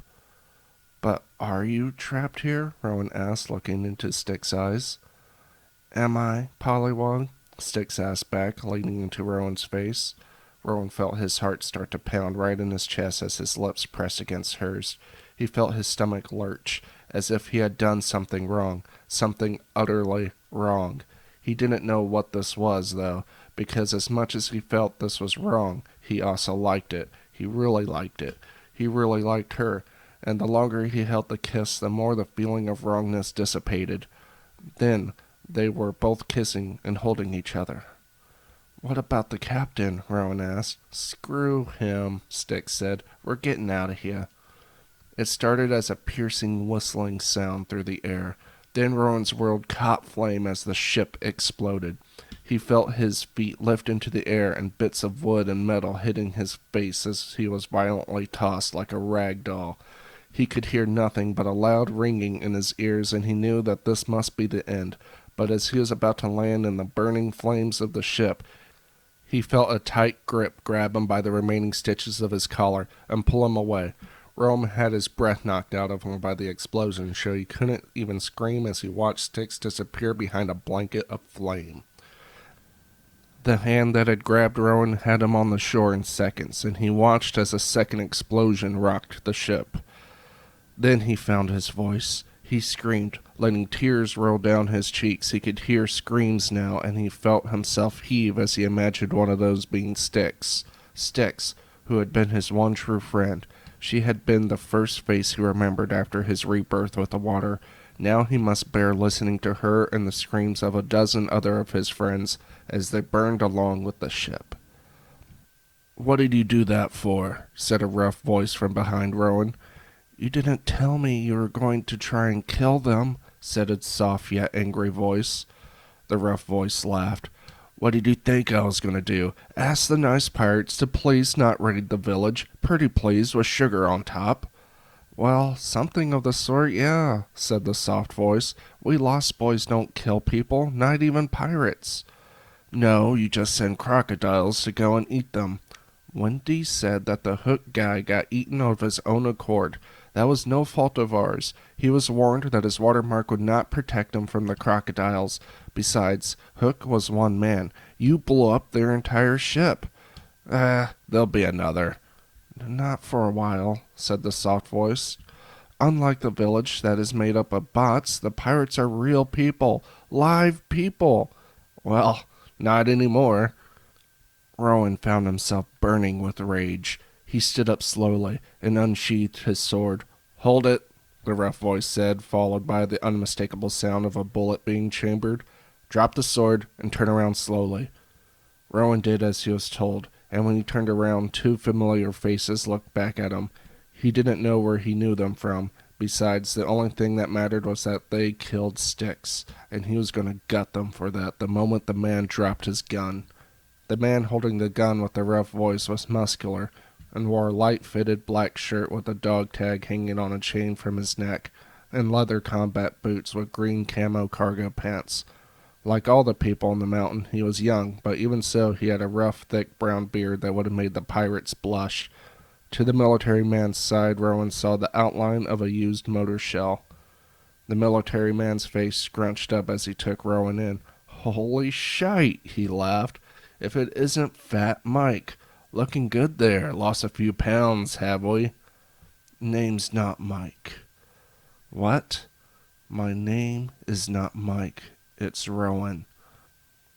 "Well, whatever. You're one of the men I came up the mountain with, and that's all that matters. Don't you remember me?" Rowan frowned. "Before or after you blew up my friends into Davy Jones' locker?" Rowan tried to rush him then, but the man shot the ground by Rowan's feet. That's quite enough. Someone needs to take a cool off, I think." "You think?" said the boy to the side. "You just killed all of his mates." "Meh, they were pirates. So where's your hot wife, Rebecca? She wasn't on the ship, was she?" the military man said, almost with a touch of sympathy in his voice. "I don't know any Rebecca," Rowan said truthfully. That made the military man pause and re-examine Rowan's face. "Perhaps I have the wrong person," he said, raising the gun at Rowan's chest. "Wait!" cried the lost boy who Rowan just now really noticed. He was one of the typical lost boys, dressed in clothes weaved from the wild leaves and had the smell of earth and wild honey about him. This particular one was a tad shorter than most of the other boys, and considering the fact that most of the people on the mountain were all around the same age group, it just meant that the poor boy was in fact short. But that's not what bothered Rowan. Besides the fact that he took part in some of the death of his mates, it was the boy's damned face that was so eerily familiar, especially his long, wild, blonde, curly hair, and the way it waved in front of his face, partially obscuring his eyes. "Who are you?" Rowan asked as the boy stepped in front of the military man's raised weapon. "I'm Bird," the boy answered. This earned him a quick hit across the face by the military man. "No, you're not. Your name, Freckles, is Ulsa Talos, as stupid as it is, and your name, Pirate, is Mike. Didn't get your last name, but then again, I never really cared. But damn, is part of the charm of your marks up here on the high level to make you forget everything?" "High level?" I asked as the man lowered his gun again, and the fear of being shot slightly subsided. "Yeah, the highest level of the tower. You guys don't know nothing, do ya?" "Whatever," Ulf said. "Why?" Rowan said, his face growing dark. "Why did you kill my mates?" The military man, who now Rowan recognized as Roger, one of the men who came up the mountain with him. "Why did you do it, Roger?" This only made Roger laugh. "Ha ha, so you do remember me." You look different, but yeah, I remember you. You guys look different too. Part of the charm of the mountain. Enough, Rowan said, pulling out a second sword and hitting the gun out of Roger's hand. The gun went spiraling into the sea, and Rowan held the tip of his sword to Roger's throat. First, my name is Rowan now. I don't care what dumbass name I had before. The fly boy can still be named Ulse, as I find being called Bird an insult. Hey, Ulse protested, but Rowan went on as if he didn't hear him. Secondly, and this is the last time I ask, why did you kill them? Fine, Roger said, pulling away from Roger's sword. If you absolutely must know, I killed them because of the village. The one that was filled with fake people? Rowan said, his eyes growing angry. It wasn't about the people, Roger said. It's about what's hidden in the village. You see, every time you pirates attack the village, it disappears and reappears in another location, taking its treasure with it. Treasure? Yeah, treasure. You see, the village is a damn maze. It's got booty traps, monsters, the whole damn circus hidden in that maze, all designed to burn up time, and in the center is one of the hinges. Once I touch it, I only need 2 more. The maze is no problem. The problem was the damn thing resets every single blessed time you effing pirates attack the stupid thing.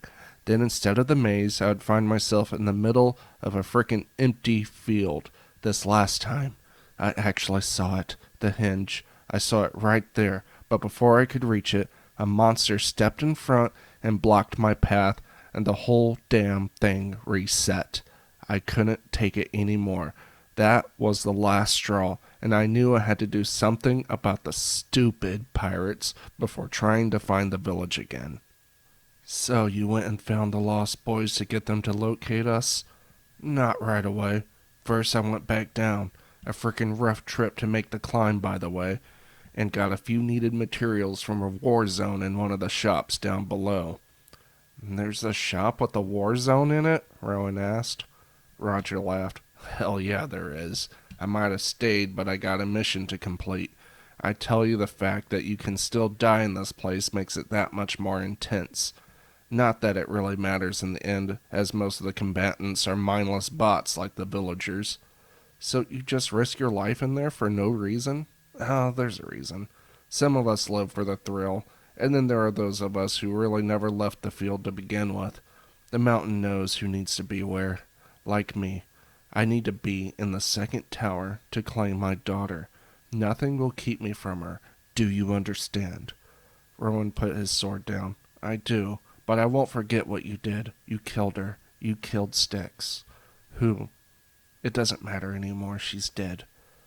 Well, I wouldn't count on that, actually, said Ulse.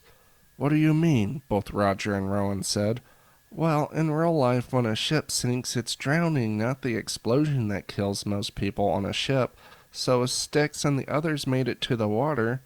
Rowan found himself laughing with relief. He should have guessed that. Then they're under the water and just fine. What do you mean? Roger asked again. Our mark, Rowan said.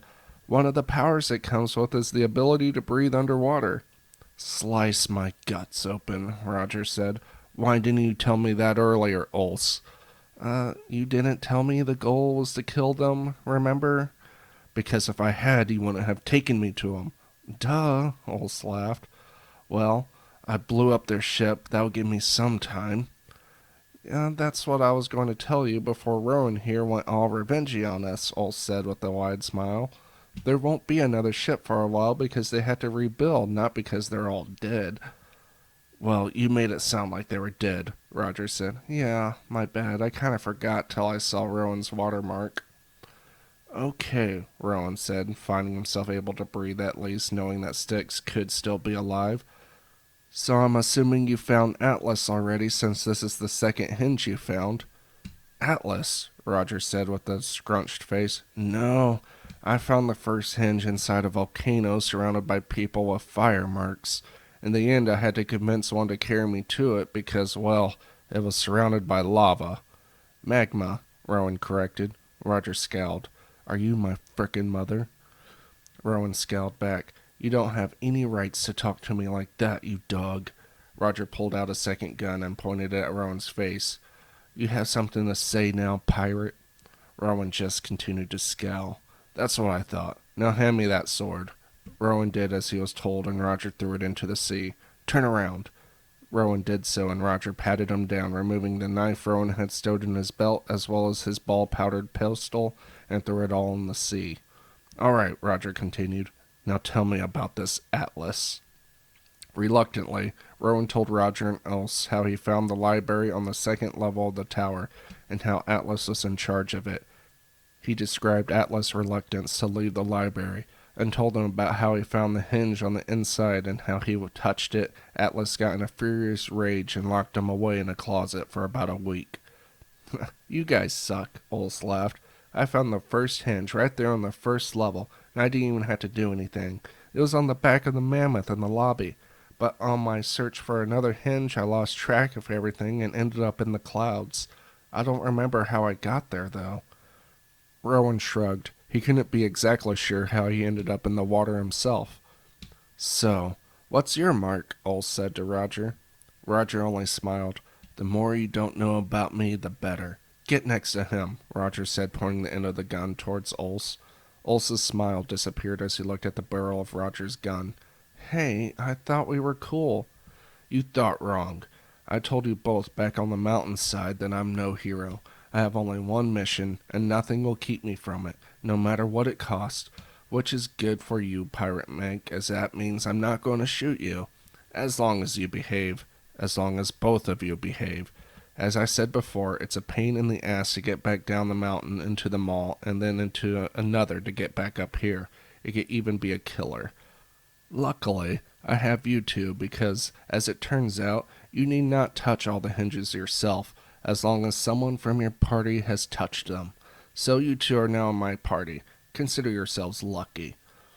That's not right, Ols said. What happened to all your buddies? Gone, Roger said, not elaborating. You know that means we can't return here once we open the gate, Rowan said. To be in the party means to be in the party. Do you really want to be here? Roger asked. Do I have a choice? Rowan asked. Not really, but a man has a right to voice his opinion as long as it's his honest one. In that case, no, I don't want to be here, Rowan said. But I don't want to make this trip with you. I promised Styx I would get her out of here. Oh, you give me the warm and fuzzies, Roger said with a frown. But you still coming with me, and no, we're not going to waste time looking for your girlfriend. Rowan found himself blushing despite the circumstances. Was Styx his girl? Does one kiss mean anything? Apparently not as much as a gun pointed to the chest. Ols said, I kinda like it here, I don't want to leave. I don't give a rat's ass, said Roger. Come on, Flyboy, I need you. For what? Ols said. You're gonna find the village for me. I am. Ols started to laugh again. And what makes you think I'll come back? Because if you don't, the first thing I'm going to do is put a bullet in Pirate Mike's head, and then I'm going to hunt you down. My first mission is my daughter. I think I've been clear on this. So imagine my agitation when I find you, having to start my mission all over again, and make no mistake, Flyboy, my daughter is already dead, so I have all the time in the world to hunt. Roger's eyes went a shade darker as he said this, but he looked at Ols with an expression of calm that made Rowan's neck crawl. Ols looked as if he had swallowed a rock from the before-mentioned volcano. His skin turned a shade paler, and a cold sweat now beaded his forehead. Okay, man, keep it cool. I'll be right back, okay? Make it quick, said Roger as Ols took off into the air. You really going to shoot me if he doesn't come back? Rowan asked. Probably not, because then I would have to force my way into that library of yours, and I really don't feel like doing that. I'd probably have to kill that Atlas guy, which would suck. It's neat to know that there are people that old in the world, but make no mistake, I would hunt Ols down and make him wish that he had never been born. Rowan believed him, and though Roger was looking at him with the gun still half raised in his direction, he couldn't help but turn around to stare at the fire that still blazed out at sea. He could still hear the shouts out in the distance, and he couldn't help but wonder whose voices they belonged to. Was one of them Styx, calling his name? He might make it, his mind told him. If he could put 1 foot into the water, Roger wouldn't have a chance in hell in shooting him. So why didn't he? His shipmates were alive, perhaps even all of them, and his foot was inches away from joining them. Yet he found himself plastered to the dirt where Ulse dropped him, despite the obvious fact that Roger didn't have a single idea how his watermark worked. Otherwise, Roger would have told him to step away from the water's edge ages ago. The fact was, Roger was his ticket out of here. If they worked together and got the last hinge, they could leave. The only problem was Rowan didn't know why he wanted to leave. All he knew was that he did, and Roger could make that happen. So instead of jumping into the water to find Styx, Rowan turned back around and sat down in the dirt waiting for Ulse's return.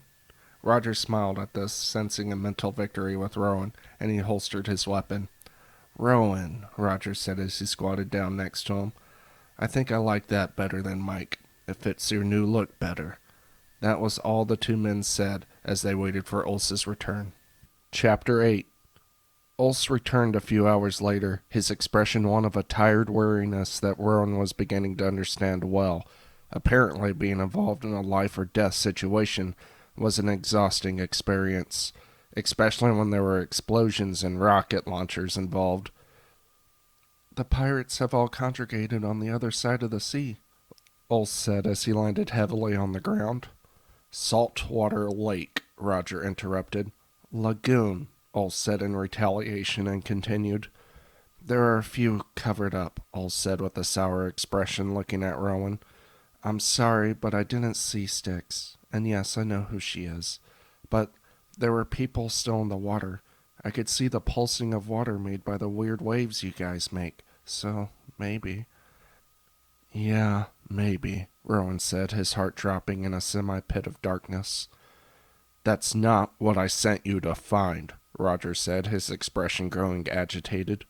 Ulse looked at Roger with a flash of anger, but could do little more than glare as Roger already had his pistol out, staring at Ulse with a blank expression now plastered on his face.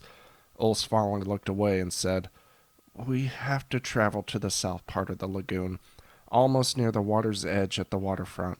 The village is there. We'll have to make a detour, though, because the Lost Boys are camped there at the moment. That might mean we have to cross over into, dangerous lands." "What do you mean by dangerous lands?" Roger asked. "We Lost Boys never go in there, but it's a forest that expands the outside edge of this part of the tower. There's nothing wrong with the forest itself, but inside, it's the fortress of a monster that goes by the name of Dracula." Roger started to laugh. "And you would have us avoid your boys, only to be attacked by the legendary vampire." Please," Ulse said. "I'm not scared of no vampire." "But you are scared," Roger said, "of the Lost Boys." "I'd rather fight," Ulse said, pulling out a deadly blade aimed in the general direction of Dracula's forest. "That's stupid, kid. You should only fight when it becomes necessary." Ulse looked at Roger in shocked amazement. "You just blew up a pirate ship, and now you want me to fight when necessary?" "That's a little different. The pirates are in my way." "Well, now Dracula's in our way." "No, he's not," Roger said. "The Lost Boys are." "He's got a point," said Rowan. "If given the choice between fighting little boys like yourself or a bloodthirsty demon, well, the choice is obvious." "Okay," said Ulse. "Do you remember when I saved you back on the mountain?" "More like when you failed to save us from the dragon. Who were they again? The Red Tie Gang? Remember, you threw that sword of yours and it did nothing?" "True," Ulse said. "But do you remember the force behind that throw?" Rowan remembered. It had been a loud hiss, and it hit the beast with such force that it made a sonic boom. In the end, though, that wasn't enough, and it took a little boy with incredible conviction in the mountain to save them all. Rowan found his heart skipped a beat. There was something important about the child, more than just his incredible power, but he couldn't think about what that was. It wasn't about the child himself per se, more like his connection to someone else. Someone was looking for him, and somehow this was important to him, but he didn't know why. It was infuriating, so he pushed the thought from his mind and looked at Ulse. What about it? Rowan asked. Well, those boys are at least as powerful, Ulse said. But I suppose if you'd rather go face them instead of the vampires. Yes, without a doubt, said Roger. I've seen what you could do, Ulse, and as impressive as it is, I'm not frightened of you. So if you say you're a measure to the rest of them, I don't see much of a problem. However, I don't have a measure for a vampire, and we'd be going in completely blind, and it's out of our way. So tell me, Ulse, have you met a vampire? Ulse looked away. No. Well then, I'm not going, Ulse interrupted. What? I'm not going. You can't make me. Boy, I'll shoot your dumb ass. Then shoot it, Ulse screamed, tears starting to dot the edges of his eyes. I won't go back there. You can't make me. I escaped. Roger looked at Ulse, remembering how he came across him. Roger had been hunting the Lost Boys because he knew, partially from the stories, that they had a feud with the pirates, and so if he wanted to know the position of the pirates, he had to find a lost boy. Unfortunately, Ulse had not lied. The boys are well trained and guarded themselves well, making the project of capturing one a daunting task. It was only by circumstance that he came across Ulse far away and isolated from the others, and when Roger had made himself notice, Ulse initially had the look of one being caught instead of surprised. Roger's expression softened ever so slightly. Thought you said you liked it here. Here, Ulse said, voice on the edge of cracking. Not with them. Roger's lips formed a brief smile. How would you like to put them in their place? Ulse gave Roger a curious look. You won't offer me as a trade to avoid a fight? Roger frowned. I'm not going to lie, kid, I thought about it. But the answer is no. I still have to live with myself at the end of this. Acid trip. Killing pirates, no problem. Trading kids against their will, that's a hard pass. Ulse nodded his head and said, What makes you so confident that you could take them all on? Roger smiled, lifting up his sleeve, revealing a tattoo of a red fist edged right into his wrist. Means power. Raw power. My skin is impervious to most bullets, although I suppose a mortar shell from a tank would do it. But if it can stop a bullet, I'm sure it could stop a sword. The mark also gives me incredible strength, but it's not really like the comets, as I don't have laser eyes and I can't fly. But I'll take what I could get. Tell you the truth, I don't need my gun, but I keep it around because it makes one hell of a statement. Ulse remembered Roger's story about the war zone being in one of the stories down below, and didn't need to ask how Roger knew his skin could block bullets, but he was curious if he had left anything out. Thought you said you didn't want us knowing about your mark. Roger smiled. Well, as you're doing me a favor, I figured I'll do you one. Just letting you know how I plan on dealing with your boys. You're not going to kill them, are you? Do you want me to? This is your contract now. Hey, I didn't get a favor, Rowan interrupted. Shut up, Ulse and Roger both said at the same time. Ulse took his eyes off Roger and knelt down to the ground in deep thought. The boys had taken him, if he remembered correctly. He and Emma had just walked through the tower door, and he still had his arm in a sling, being recently broken in the fight with the dragon. Ulse had been blinded by the splendor of the mall, but Emma had held him tight and brought him straight to the information booth. They had talked to the fairy, and before long they had located the first hinge. But after that he lost sight of Emma. It was because as if the moment they touched the hinge, she had disappeared. Or was it he that disappeared? Because one moment he had been on the back of the mammoth, and the next moment he had been standing on a rock by the sea staring at a pirate ship. That's when he saw them. They came down from the clouds and attacked the pirate ship, and then Ulse had known what he had secretly wanted all his life. He wanted to be able to fly, to soar away at a single notice like the golden bird he had hitched a ride to while climbing the mountain. How wonderful it would have been to just fly away from Talos, to fly away from Emma and his family before coming to the mountain. He had never wanted any of this. To be the son of a god destined to become one himself. That was always Emma's dream, not his. He just wanted to live his life, come what may. And if he could fly, that could have been possible. That's when his mark appeared, and the Lost Boys must have sensed this because a split second after, he had been surrounded by them. They had taken his Talos clothing and given him garments made of leaves, and had been forced to eat pretend food while the leader ate like a bottomless pit. True, the mountain wouldn't let him starve. He wasn't sure food was even necessary, but his stomach growled all the same. Wendy liked a certain order to things, and all the other boys followed her like mice, and always replied with, "Yes, Mother Wendy." That wasn't Ulce's style, and he had paid for this as well as for the simple crime of being different. They had made him do the dirtiest jobs and sometimes left him behind when they went to play with the pirates. But in the end, that's not what got to him. It was the constant, never-ending torture of being isolated only to be broken by periods of abuse.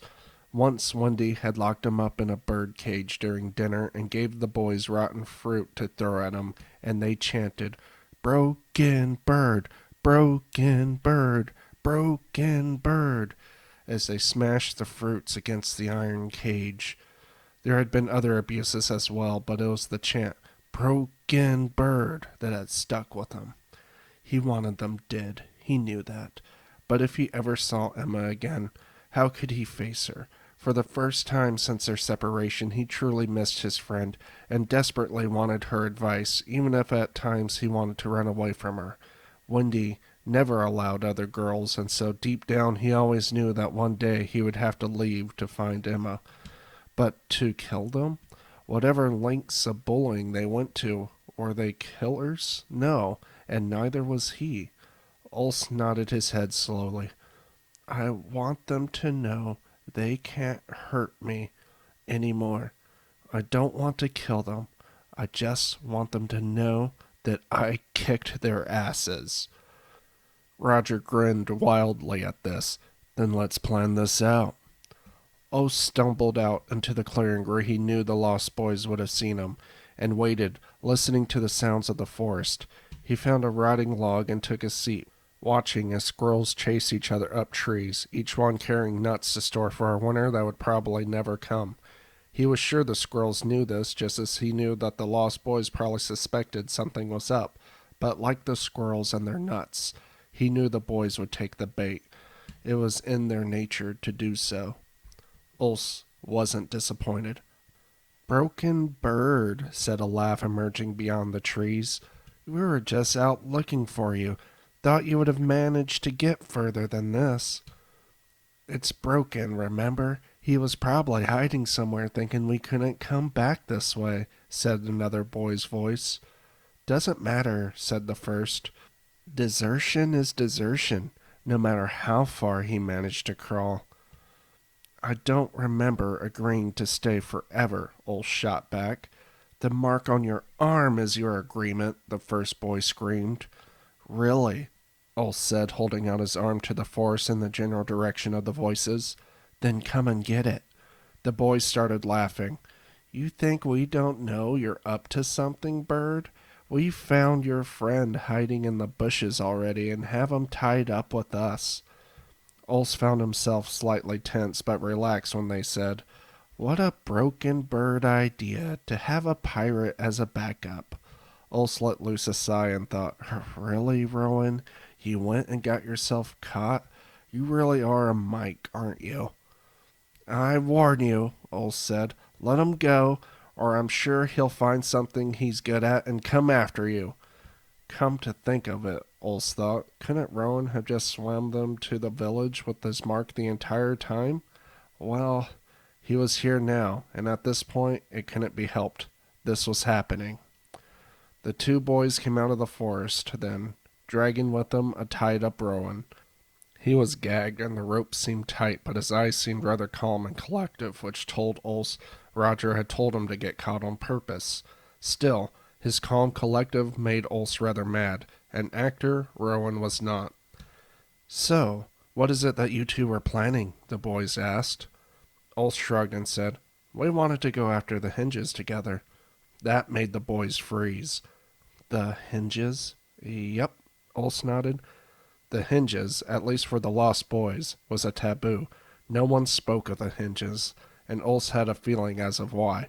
Everyone in the tower had their own world, something they belonged to. Their world had meaning, and it never changed.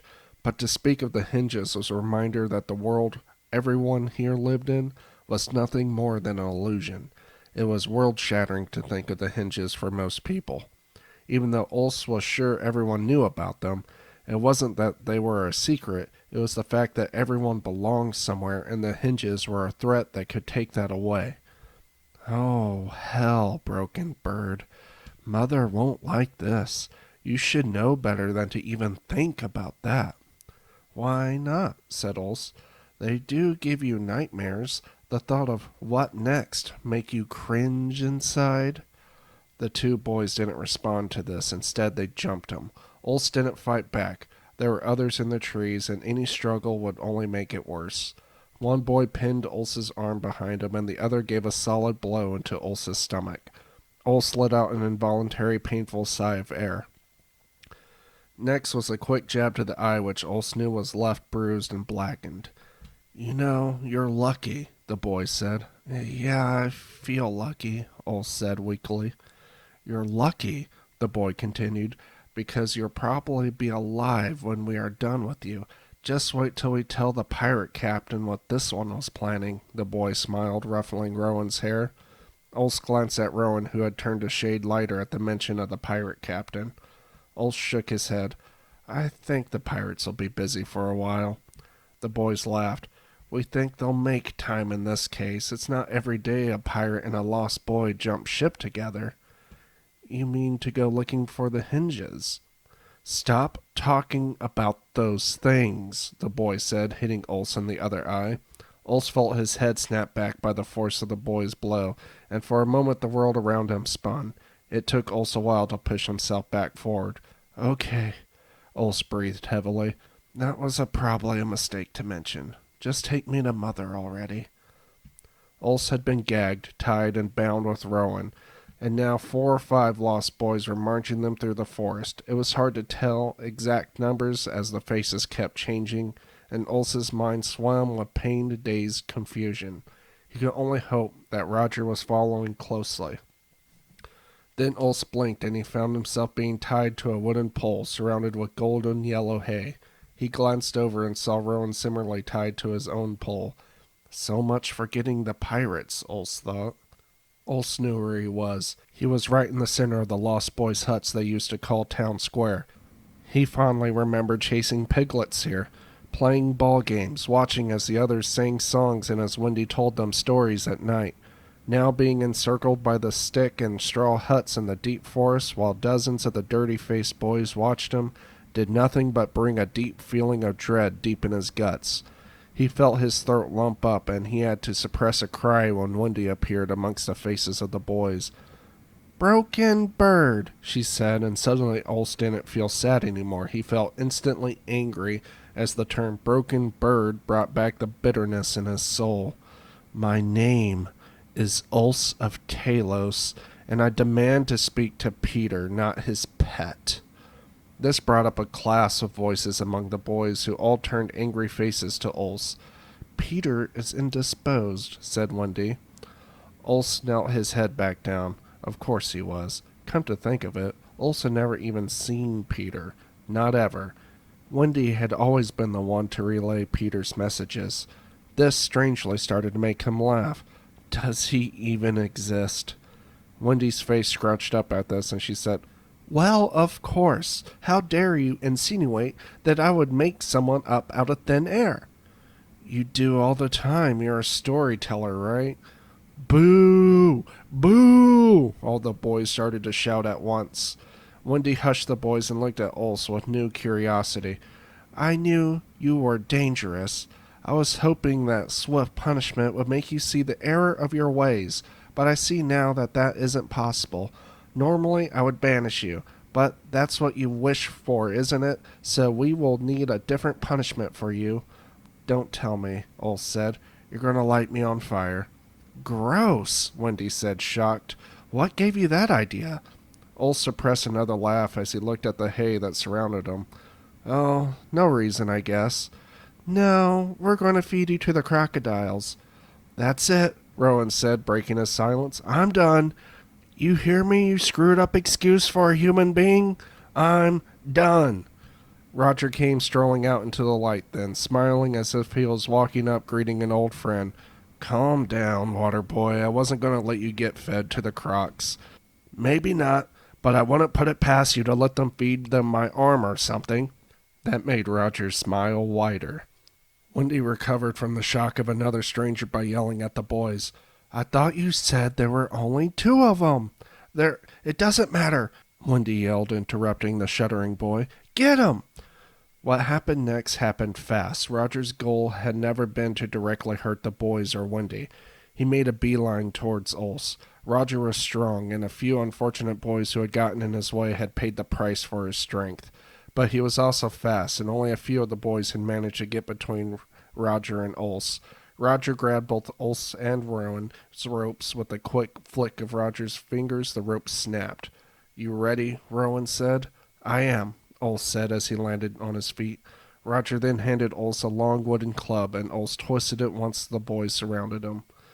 Ulse turned towards them. Roger became his evil shadow, an evil protective shadow. Ulse had been a good fighter, classically trained in the art of brutality from the moment he could stand. His father saw to that. But he could not stand up to the Lost Boys by himself. But Roger and his mark made sure that this was no longer a problem. He perfectly shadowed Ulse, making sure every time a boy got through Ulse's defenses that he was pushed back. The boys resorted to trying to stab Roger, but they couldn't penetrate his skin, and in the end, Ulse had beaten them all down. Ulse had made sure that no one died, but now they knew what happened to those who messed with him. This confused him. He had expected to feel proud about this, but what he felt wasn't pride.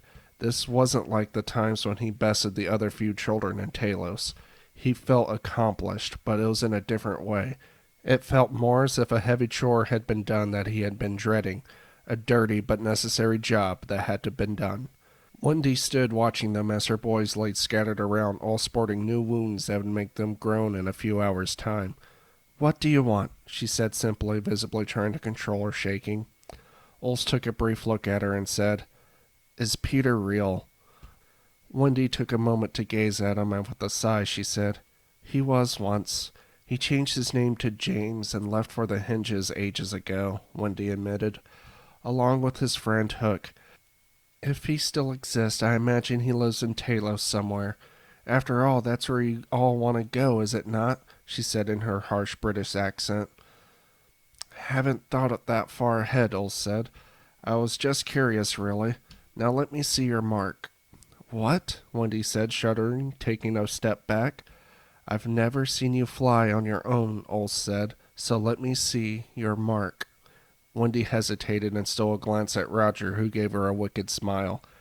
She shuddered and lifted her sleeve, revealing a tattoo of a black uniformed stick people, the type often seen on bathroom doors in ancient cave paintings, with one larger red stick person in the middle. It stands for crowd control, Wendy said before Ulse could ask.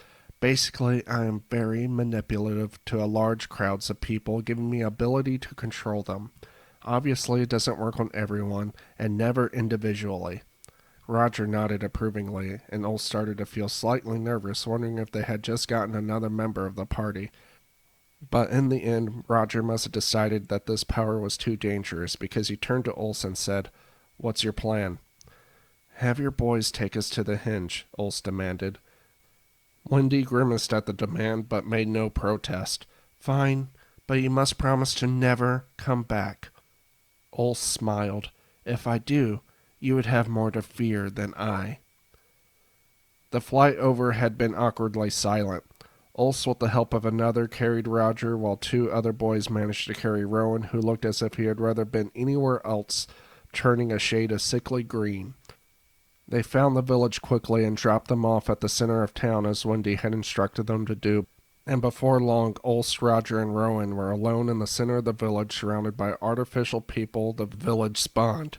None of them took a notice to their presence. The village itself was a replica of an 18th century coastal town, complete with the makeshift wooden and stone buildings with the smell of bread, the sea, horse dung, and pure human desperation. Ulf suppressed a gag. Shouldn't you be used to this? Isn't Talos like a throwback in time or something? Roger said. No, Ulf said defensively. Talos is next to the mountain, not medieval Europe. Talos is a modern city that happens to be heavily influenced by the past. I know everything a normal kid does. I even got to watch some TV a few times I could escape my teachers. Kinda disappointing, really, Roger laughed. Yeah, Ulf sighed. Let's find the hinge and get to the next tower already. Rowan frowned. He was starting to feel like a third wheel. He wasn't sure what happened back at the Lost Boys camp, but Ulysses and Roger's relationship had changed instantly.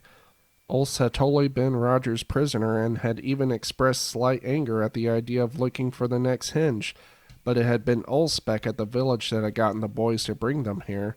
They, in essence, were here because Ulysses had gotten them here. Ulysses' plan could have been to tell Wendy to leave them the hell alone and to start walking towards the village. Instead, here they are in the middle of the village about to touch the last of the hinges. Just a few hours ago, Roger had a gun to the boy's head, and now he was telling him dad jokes. Really?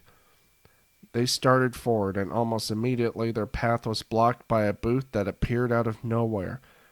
No one was surprised to see a blue fairy creature, this one with the nose of a pig and dressed in a long white silk gown, standing behind the booth. Welcome, it said with a smile and a oink. Roger rolled his eyes and replied, Why are you here? I don't remember seeing you before. Well, before, you never had a dream of a chance of making it to the hinge. After what you did to the ship, the pirates will not be here for a long while. So I guess you figured out that every time they attack, the village resets. Yeah, that wasn't hard to figure out. Well, good. Now, first thing is first. Do you three wish to form an official alliance to pull together your hinge points? Keep in mind, you cannot be forced. This must be a willing bond. Yes, Roger said at once. Good for you, said the pig fairy. But they have to agree too, it smiled. I do, said Ulse. Rowan frowned. There was no going back after this. I do as well. All right, then. Then consider yourselves thick as water. You will either live or die together. Wait, what? They all three said at once. Oh, yes, that's part of it. Partners till all four hinges or death. Your choice. And in case that isn't clear, if one of you dies, you all die. It's the only way to pull your hinge points together, and you already all agreed. So yeah. Well, Roger reasoned, we only have one hinge left, so joke's on you, pig. The pig fairy smiled. Is the joke on me? Let's make this interesting then. Just so happens there's another group looking for this hinge as well. So let's make it that only one group can touch the hinge, and the other group will have to go fight Dracula at his castle to get the hinge in there. So far, no one has made it out alive. Well, except for that one guy. I digress. A fight to see who is worthy of touching the hinge, then. The blue pig fairy smiled and snapped his fingers, and the next moment a small boy and girl followed by two older girls appeared in a puff of smoke. On first inspection they seemed as tired and rugged as they did. No one seemed in the mood for a fight, but they must have already known what was at stake because they assumed a defensive position. It was Ulse who looked past the wariness into the eyes of the others, and at first was too stunned to say anything. After a croak and a sudden realization that nothing in this place should surprise him, he managed to weakly ask, Emma? Ulse? Where the hell did you go? Where did I go? Where did you go? The other girl spoke then. And I suppose that's you, Mike. The voice was filled with minor disdain, but mostly it sounded hurt. I see you found Roger. Jackasses go together, I guess. Ouch, Roger said, patting Rowan on the back. Rowan looked at her closely, her image bringing back memories of love and pain. When he saw her face, it was like being reminded of a beautiful dream, and the memory of her and their old life was brought back to the forefront of his memory. Despite this wonderful feeling, it instantly carried with it the shame as he remembered the kiss he shared with Styx. He managed to look at her, though, and with a soft smile he said, "I changed my name to Rowan, actually." To Rowan's surprise, Rebecca actually laughed. "Well, that's good. I knew you never really took well to Mike. Glad you found something you liked." "So you found the children?" "Not exactly," Rebecca said, stiffening. "Jack decided to remain where we found him, inside a video game." Rowan looked at the small boy then, and he could see that he was flickering in and out like a projection. He then eyed the small girl. Tara, he remembered, and saw the sadness in her eyes. It must have been her mark that allowed her to make the hologram of her brother, he decided. "Yes," cut in the pig fairy, "and you should have left the girl where you have found her as well. But whatever, you're here now. Okay, let's get this party started." "You don't think we're going to fight each other, do you?" Ulse asked mockingly. "Yes, I do," the fairy smiled. "Need I remind you that only one group can touch this hinge, and the losers have to go fight a vampire?" "Says who?" Ulse raged. "I bet there's more hinges around than you're admitting." "Less than you might think," the fairy continued to smile. "But it doesn't matter if there are 100 hinges all lined up here together all the way down to Dracula's castle, because that will be the only one that will work for you. So frickin' on that." "I've heard enough," Roger said. He calmly looked at the fairy and without a word took out his gun and shot it point blank. The gun sounded throughout the village, and at once all the villagers stopped moving as if their batteries had suddenly gone dry, all at the same time. The blue fairy blinked once and then fell to the ground with a small "That guy was annoying," Roger said with a growing smile. The two groups took time to stare at each other longer, simply amazed that they were all here. Then, with a smile of his own, Rowan, whose name was once Mike, looked at his once wife and said, "It's nice to see you." Chapter 9. "Damn," Ulse said. "So that happened." "Well," Roger said, reaching into his pocket, pulling out a stick of gum, "did you want you or Emma to go fight a demon?" "Well, no." "Then there you go. Problem solved." "I can't believe it was that easy," Rowan said. "Oh, hell, Michael. Why did you have to go and say that?" Rebecca said, throwing her hands into the air. "What? Haven't you figured this place out yet, dum-dum? The mountain is watching us, deciding our fate as we go along, and so far it's been following the basic plot of an 80s action/acid trip movie, and you have to go and say, 'I can't believe it was that easy,'" Rebecca mocked in her low idiot voice. "Relax," Roger said, holstering his gun. "Nothing comes back after being shot in the head." "Probably not a good idea," the static ghost of Cage said in a series of loud electronic hisses. They all turned to look at him as he flickered in the light. "I've momentarily taken control of my sister's recreation of me to give you a warning. The fairies are immortal, so it will come back to life eventually. And if I were you, I would make sure to touch the hinge and make a run for it." "Cage!" Rebecca screamed. "How? What?" "I'm sorry," Cage said sheepishly, "but I will be on my own from here on. Thank you for watching over my sister in our parents' place. The mountain doesn't mean for people to die, but it is not always the mountain's decision to make." "Tisk, tisk," said a laughing voice from behind, "and sometimes that is exactly what the mountain intends." They all turned to see the first of the fairies they had all encountered, the towered guard with the antlers and curly hair. My, it said, looking them up and down. "I'm impressed you lot managed to find 4 hinges in less than 2 years. I mean, it's not the record, but it's still pretty good." Roger lifted the gun, but the fairy snapped its fingers and the gun turned into a see-through water gun, and all that happened was an unimpressive squirt. Roger frowned, cursing as he threw the toy to the ground. Now, the fairy said. "There's no need for that." Then the fairy snapped its fingers again, and this time everyone heard a low moan as the pig fairy coughed back into life. "I thought you said you couldn't do that," Rebecca said. The fairy smiled. "Piggy wasn't dead. We can't really die, to be honest, only enter a blank state for a while. But in any case, the children's parents died outside the tower walls, where I have no power. But is that just as well? Whether they be dead than to have abandoned their children in return for the pleasures of the mountain. Anyways, you're in luck. We feel so lucky, Ol said, rolling his eyes. You're in luck, the fairy continued, because I owe you two a favor for helping Mike and Rebecca to the tower gate.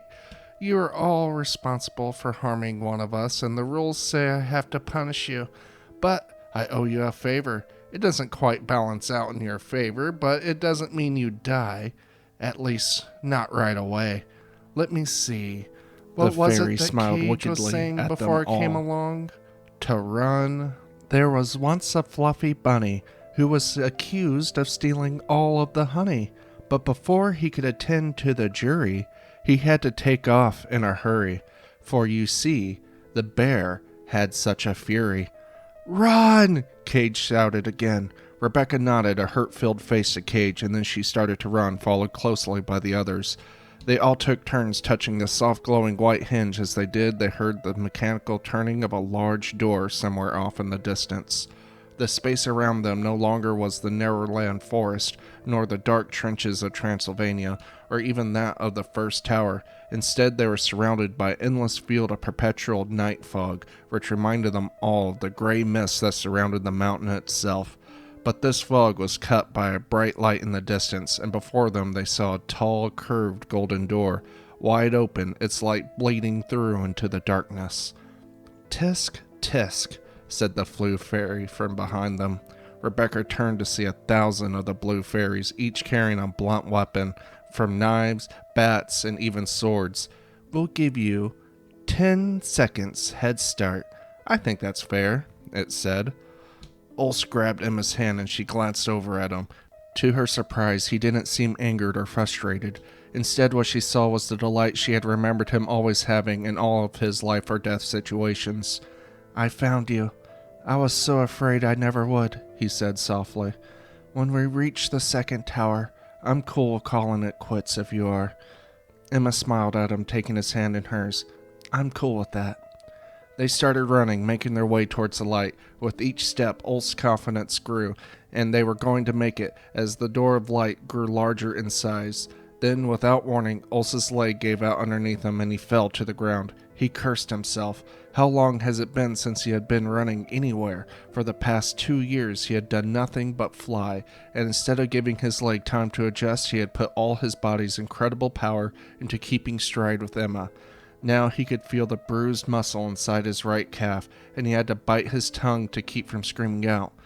Emma, keep going! Ulf screamed in a fit of agony, his face contorting into that of shocked, bewildered horror, as if he was afraid that Emma was going to stop, which she did. No, she said, already bending over next to him. She grabbed him by the arm, but it was too late. They were surrounded by the blue fairies, each holding a menacing grin on their delighted faces. The familiar face of the antlered blue fairy greeted them. He or she was the only one of the blue fairies that didn't look happy. I am sorry, it said, but the goddess of woe has found you here tonight. I honestly wished it would have been Rowan, as he goes by these days, but it looks like he'll be going on to the next tower along with Roger, Rebecca, and the little girl. But you two, the children of Talos. It simply shook its head and re-sighed. For one of you, a great toll will be paid, as the other will be the price of the admission. Pick me, Ulf shouted. Kill me. Emma gasped, her chest heaving up and down. No! Emma stood, and with a solid motion of her foot, kicked Ulf hard into the ground. He cried out in a small whimper, and he could only watch as Emma looked down at him. I am, she said in a gasp of new tears, your older sister. As the oldest, it falls to me to save you. How dare you even try to take that right from me?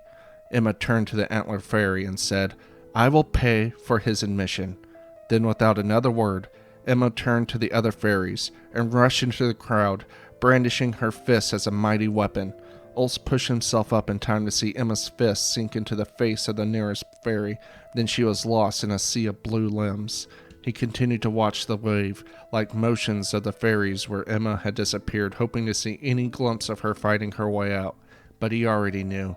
She was gone. The antlered fairy shook its head. I am sorry. Children of Talos aren't supposed to die. Ulst didn't cry or lash out. He simply pushed his body into a sitting position and said, But they do die. So many of us die before we even reach the mountain's gate. Did you know that? Yes, it said. The only thing the parents of Talos care about is that their children become like them. We are trained from the moment of our birth to be like them and to one day climb the mountain. If we die in the process, then what of it? They were weak and undeserving of breath, much less to be a child of Talos. You know that I had an actual blood sister once. She died about the same age I am now. My parents didn't even mention she was gone. Not once.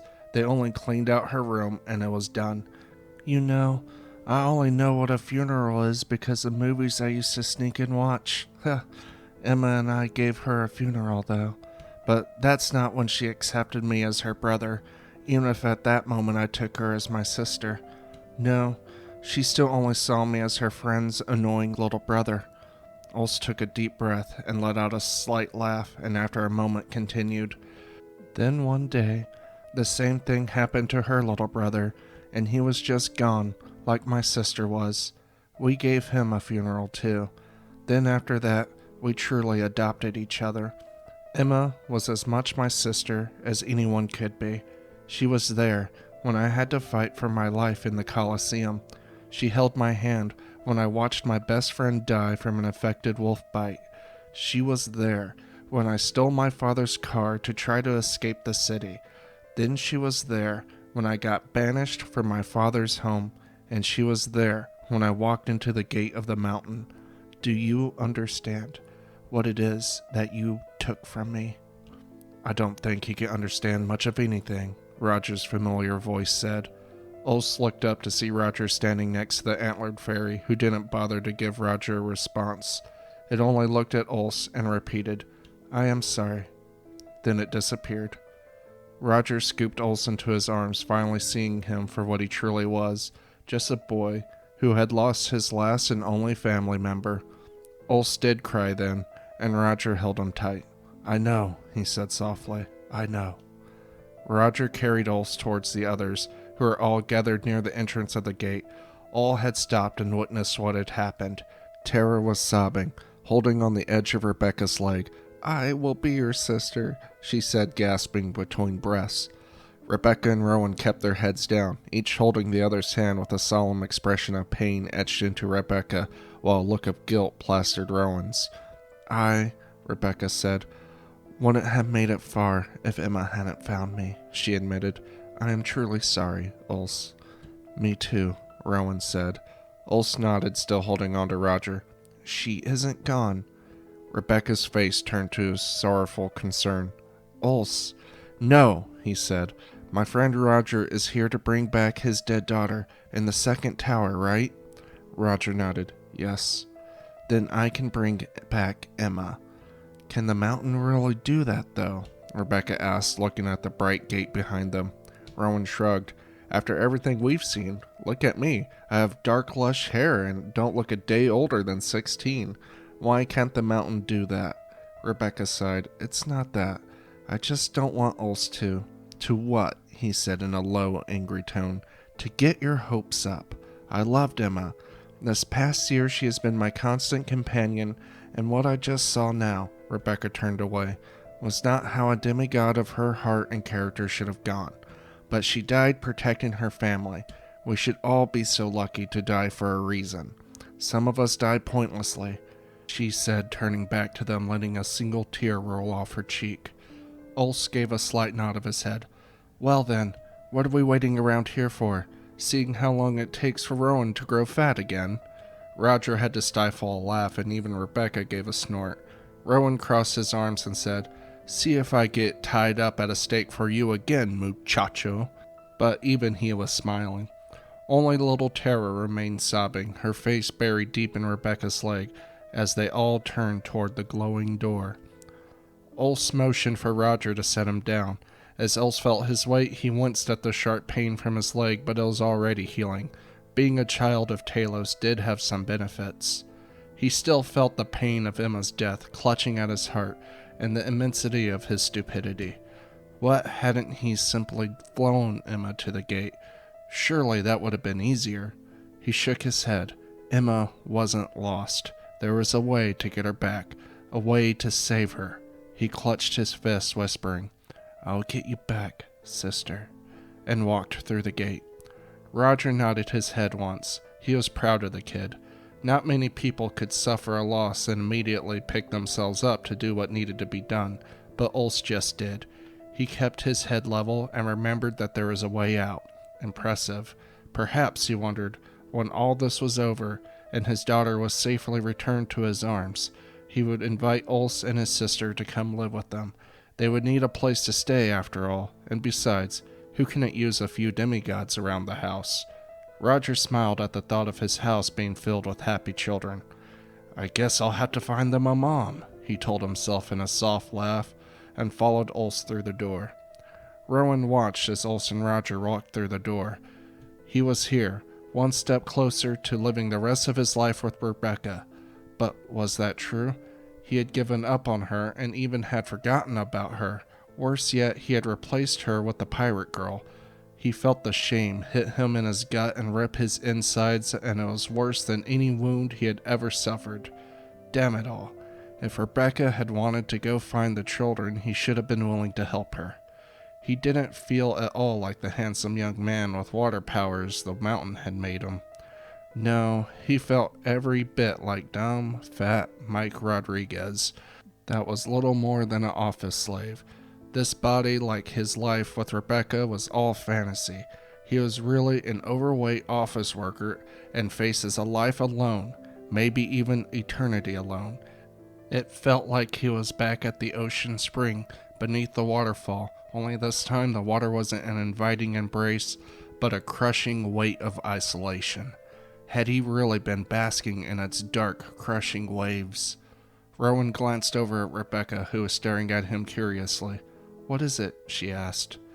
I just want to know what happens when we go home. I blew it.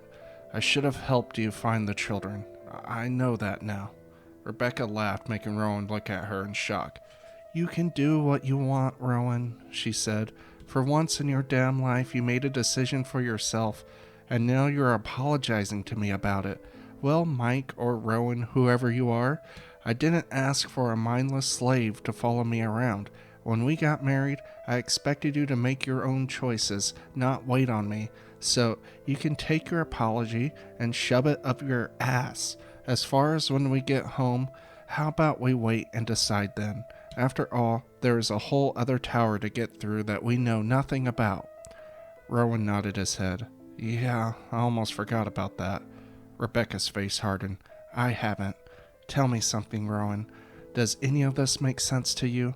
'Cause I've thought a lot about this, and none of it makes sense. None of it. We made it to the end of the tower, and we know nothing about what this place actually is. Nothing. If I had to guess, I would say we're trapped in the head of some strange ancient god that fell asleep watching corny 80s action movies, but that's just a working theory." Rowan smiled and interrupted. "Rebecca, it doesn't matter." Rebecca's face softened again and she nodded. "Yeah, I suppose that's true." She turned, then looking at the glowing yellow door. "Come on then, let's go before the Blue Boy Squad decides we're unworthy or some crap like that." Tara at last let go of Rebecca's leg and looked up at them. Rowan was somewhat taken aback by the child. He hadn't really noticed it before, but in all of the tower, the only small children he had seen was Tara and her brother. But perhaps more surprising was that she was unchanged. In no way was she different than when they had last seen her in the classroom back at the restaurant. How strange, he wondered. Then, following Rebecca's lead, they all three walked through the door, following Ulse and Roger. Epilogue. The vampire laid in a pool of its own blood, looking up at the mysterious hooded figure that stood before him. It stood before him as if mocking him for his failure. The figure leaned over again, and Dracula could just barely make out the faint hint of a smile as it dangled a ripped-out vampire fang in front of him. The vampire coughed up blood, and for once it was his own. "What you have suffered," the hooded figure said as it made its way to the hinge behind Dracula's throne, "is but a taste of the pain I reserve for those who stand in my way." "Damn," said the pirate Styx from behind. "Was that necessary?" "Nope," said the hooded figure. "But I wanted a souvenir," it said, holding up a vampire fang. "Now, for your sake, you better hope they are heading into the second tower like you told me." "Aye," said Styx, rigging herself into attention. "Rowan told me so himself." The hooded figure gave the girl a twisted grin as the gray mist surrounded them and the golden doorway appeared. This is the end of What Mountain, Part 1, by Matt James.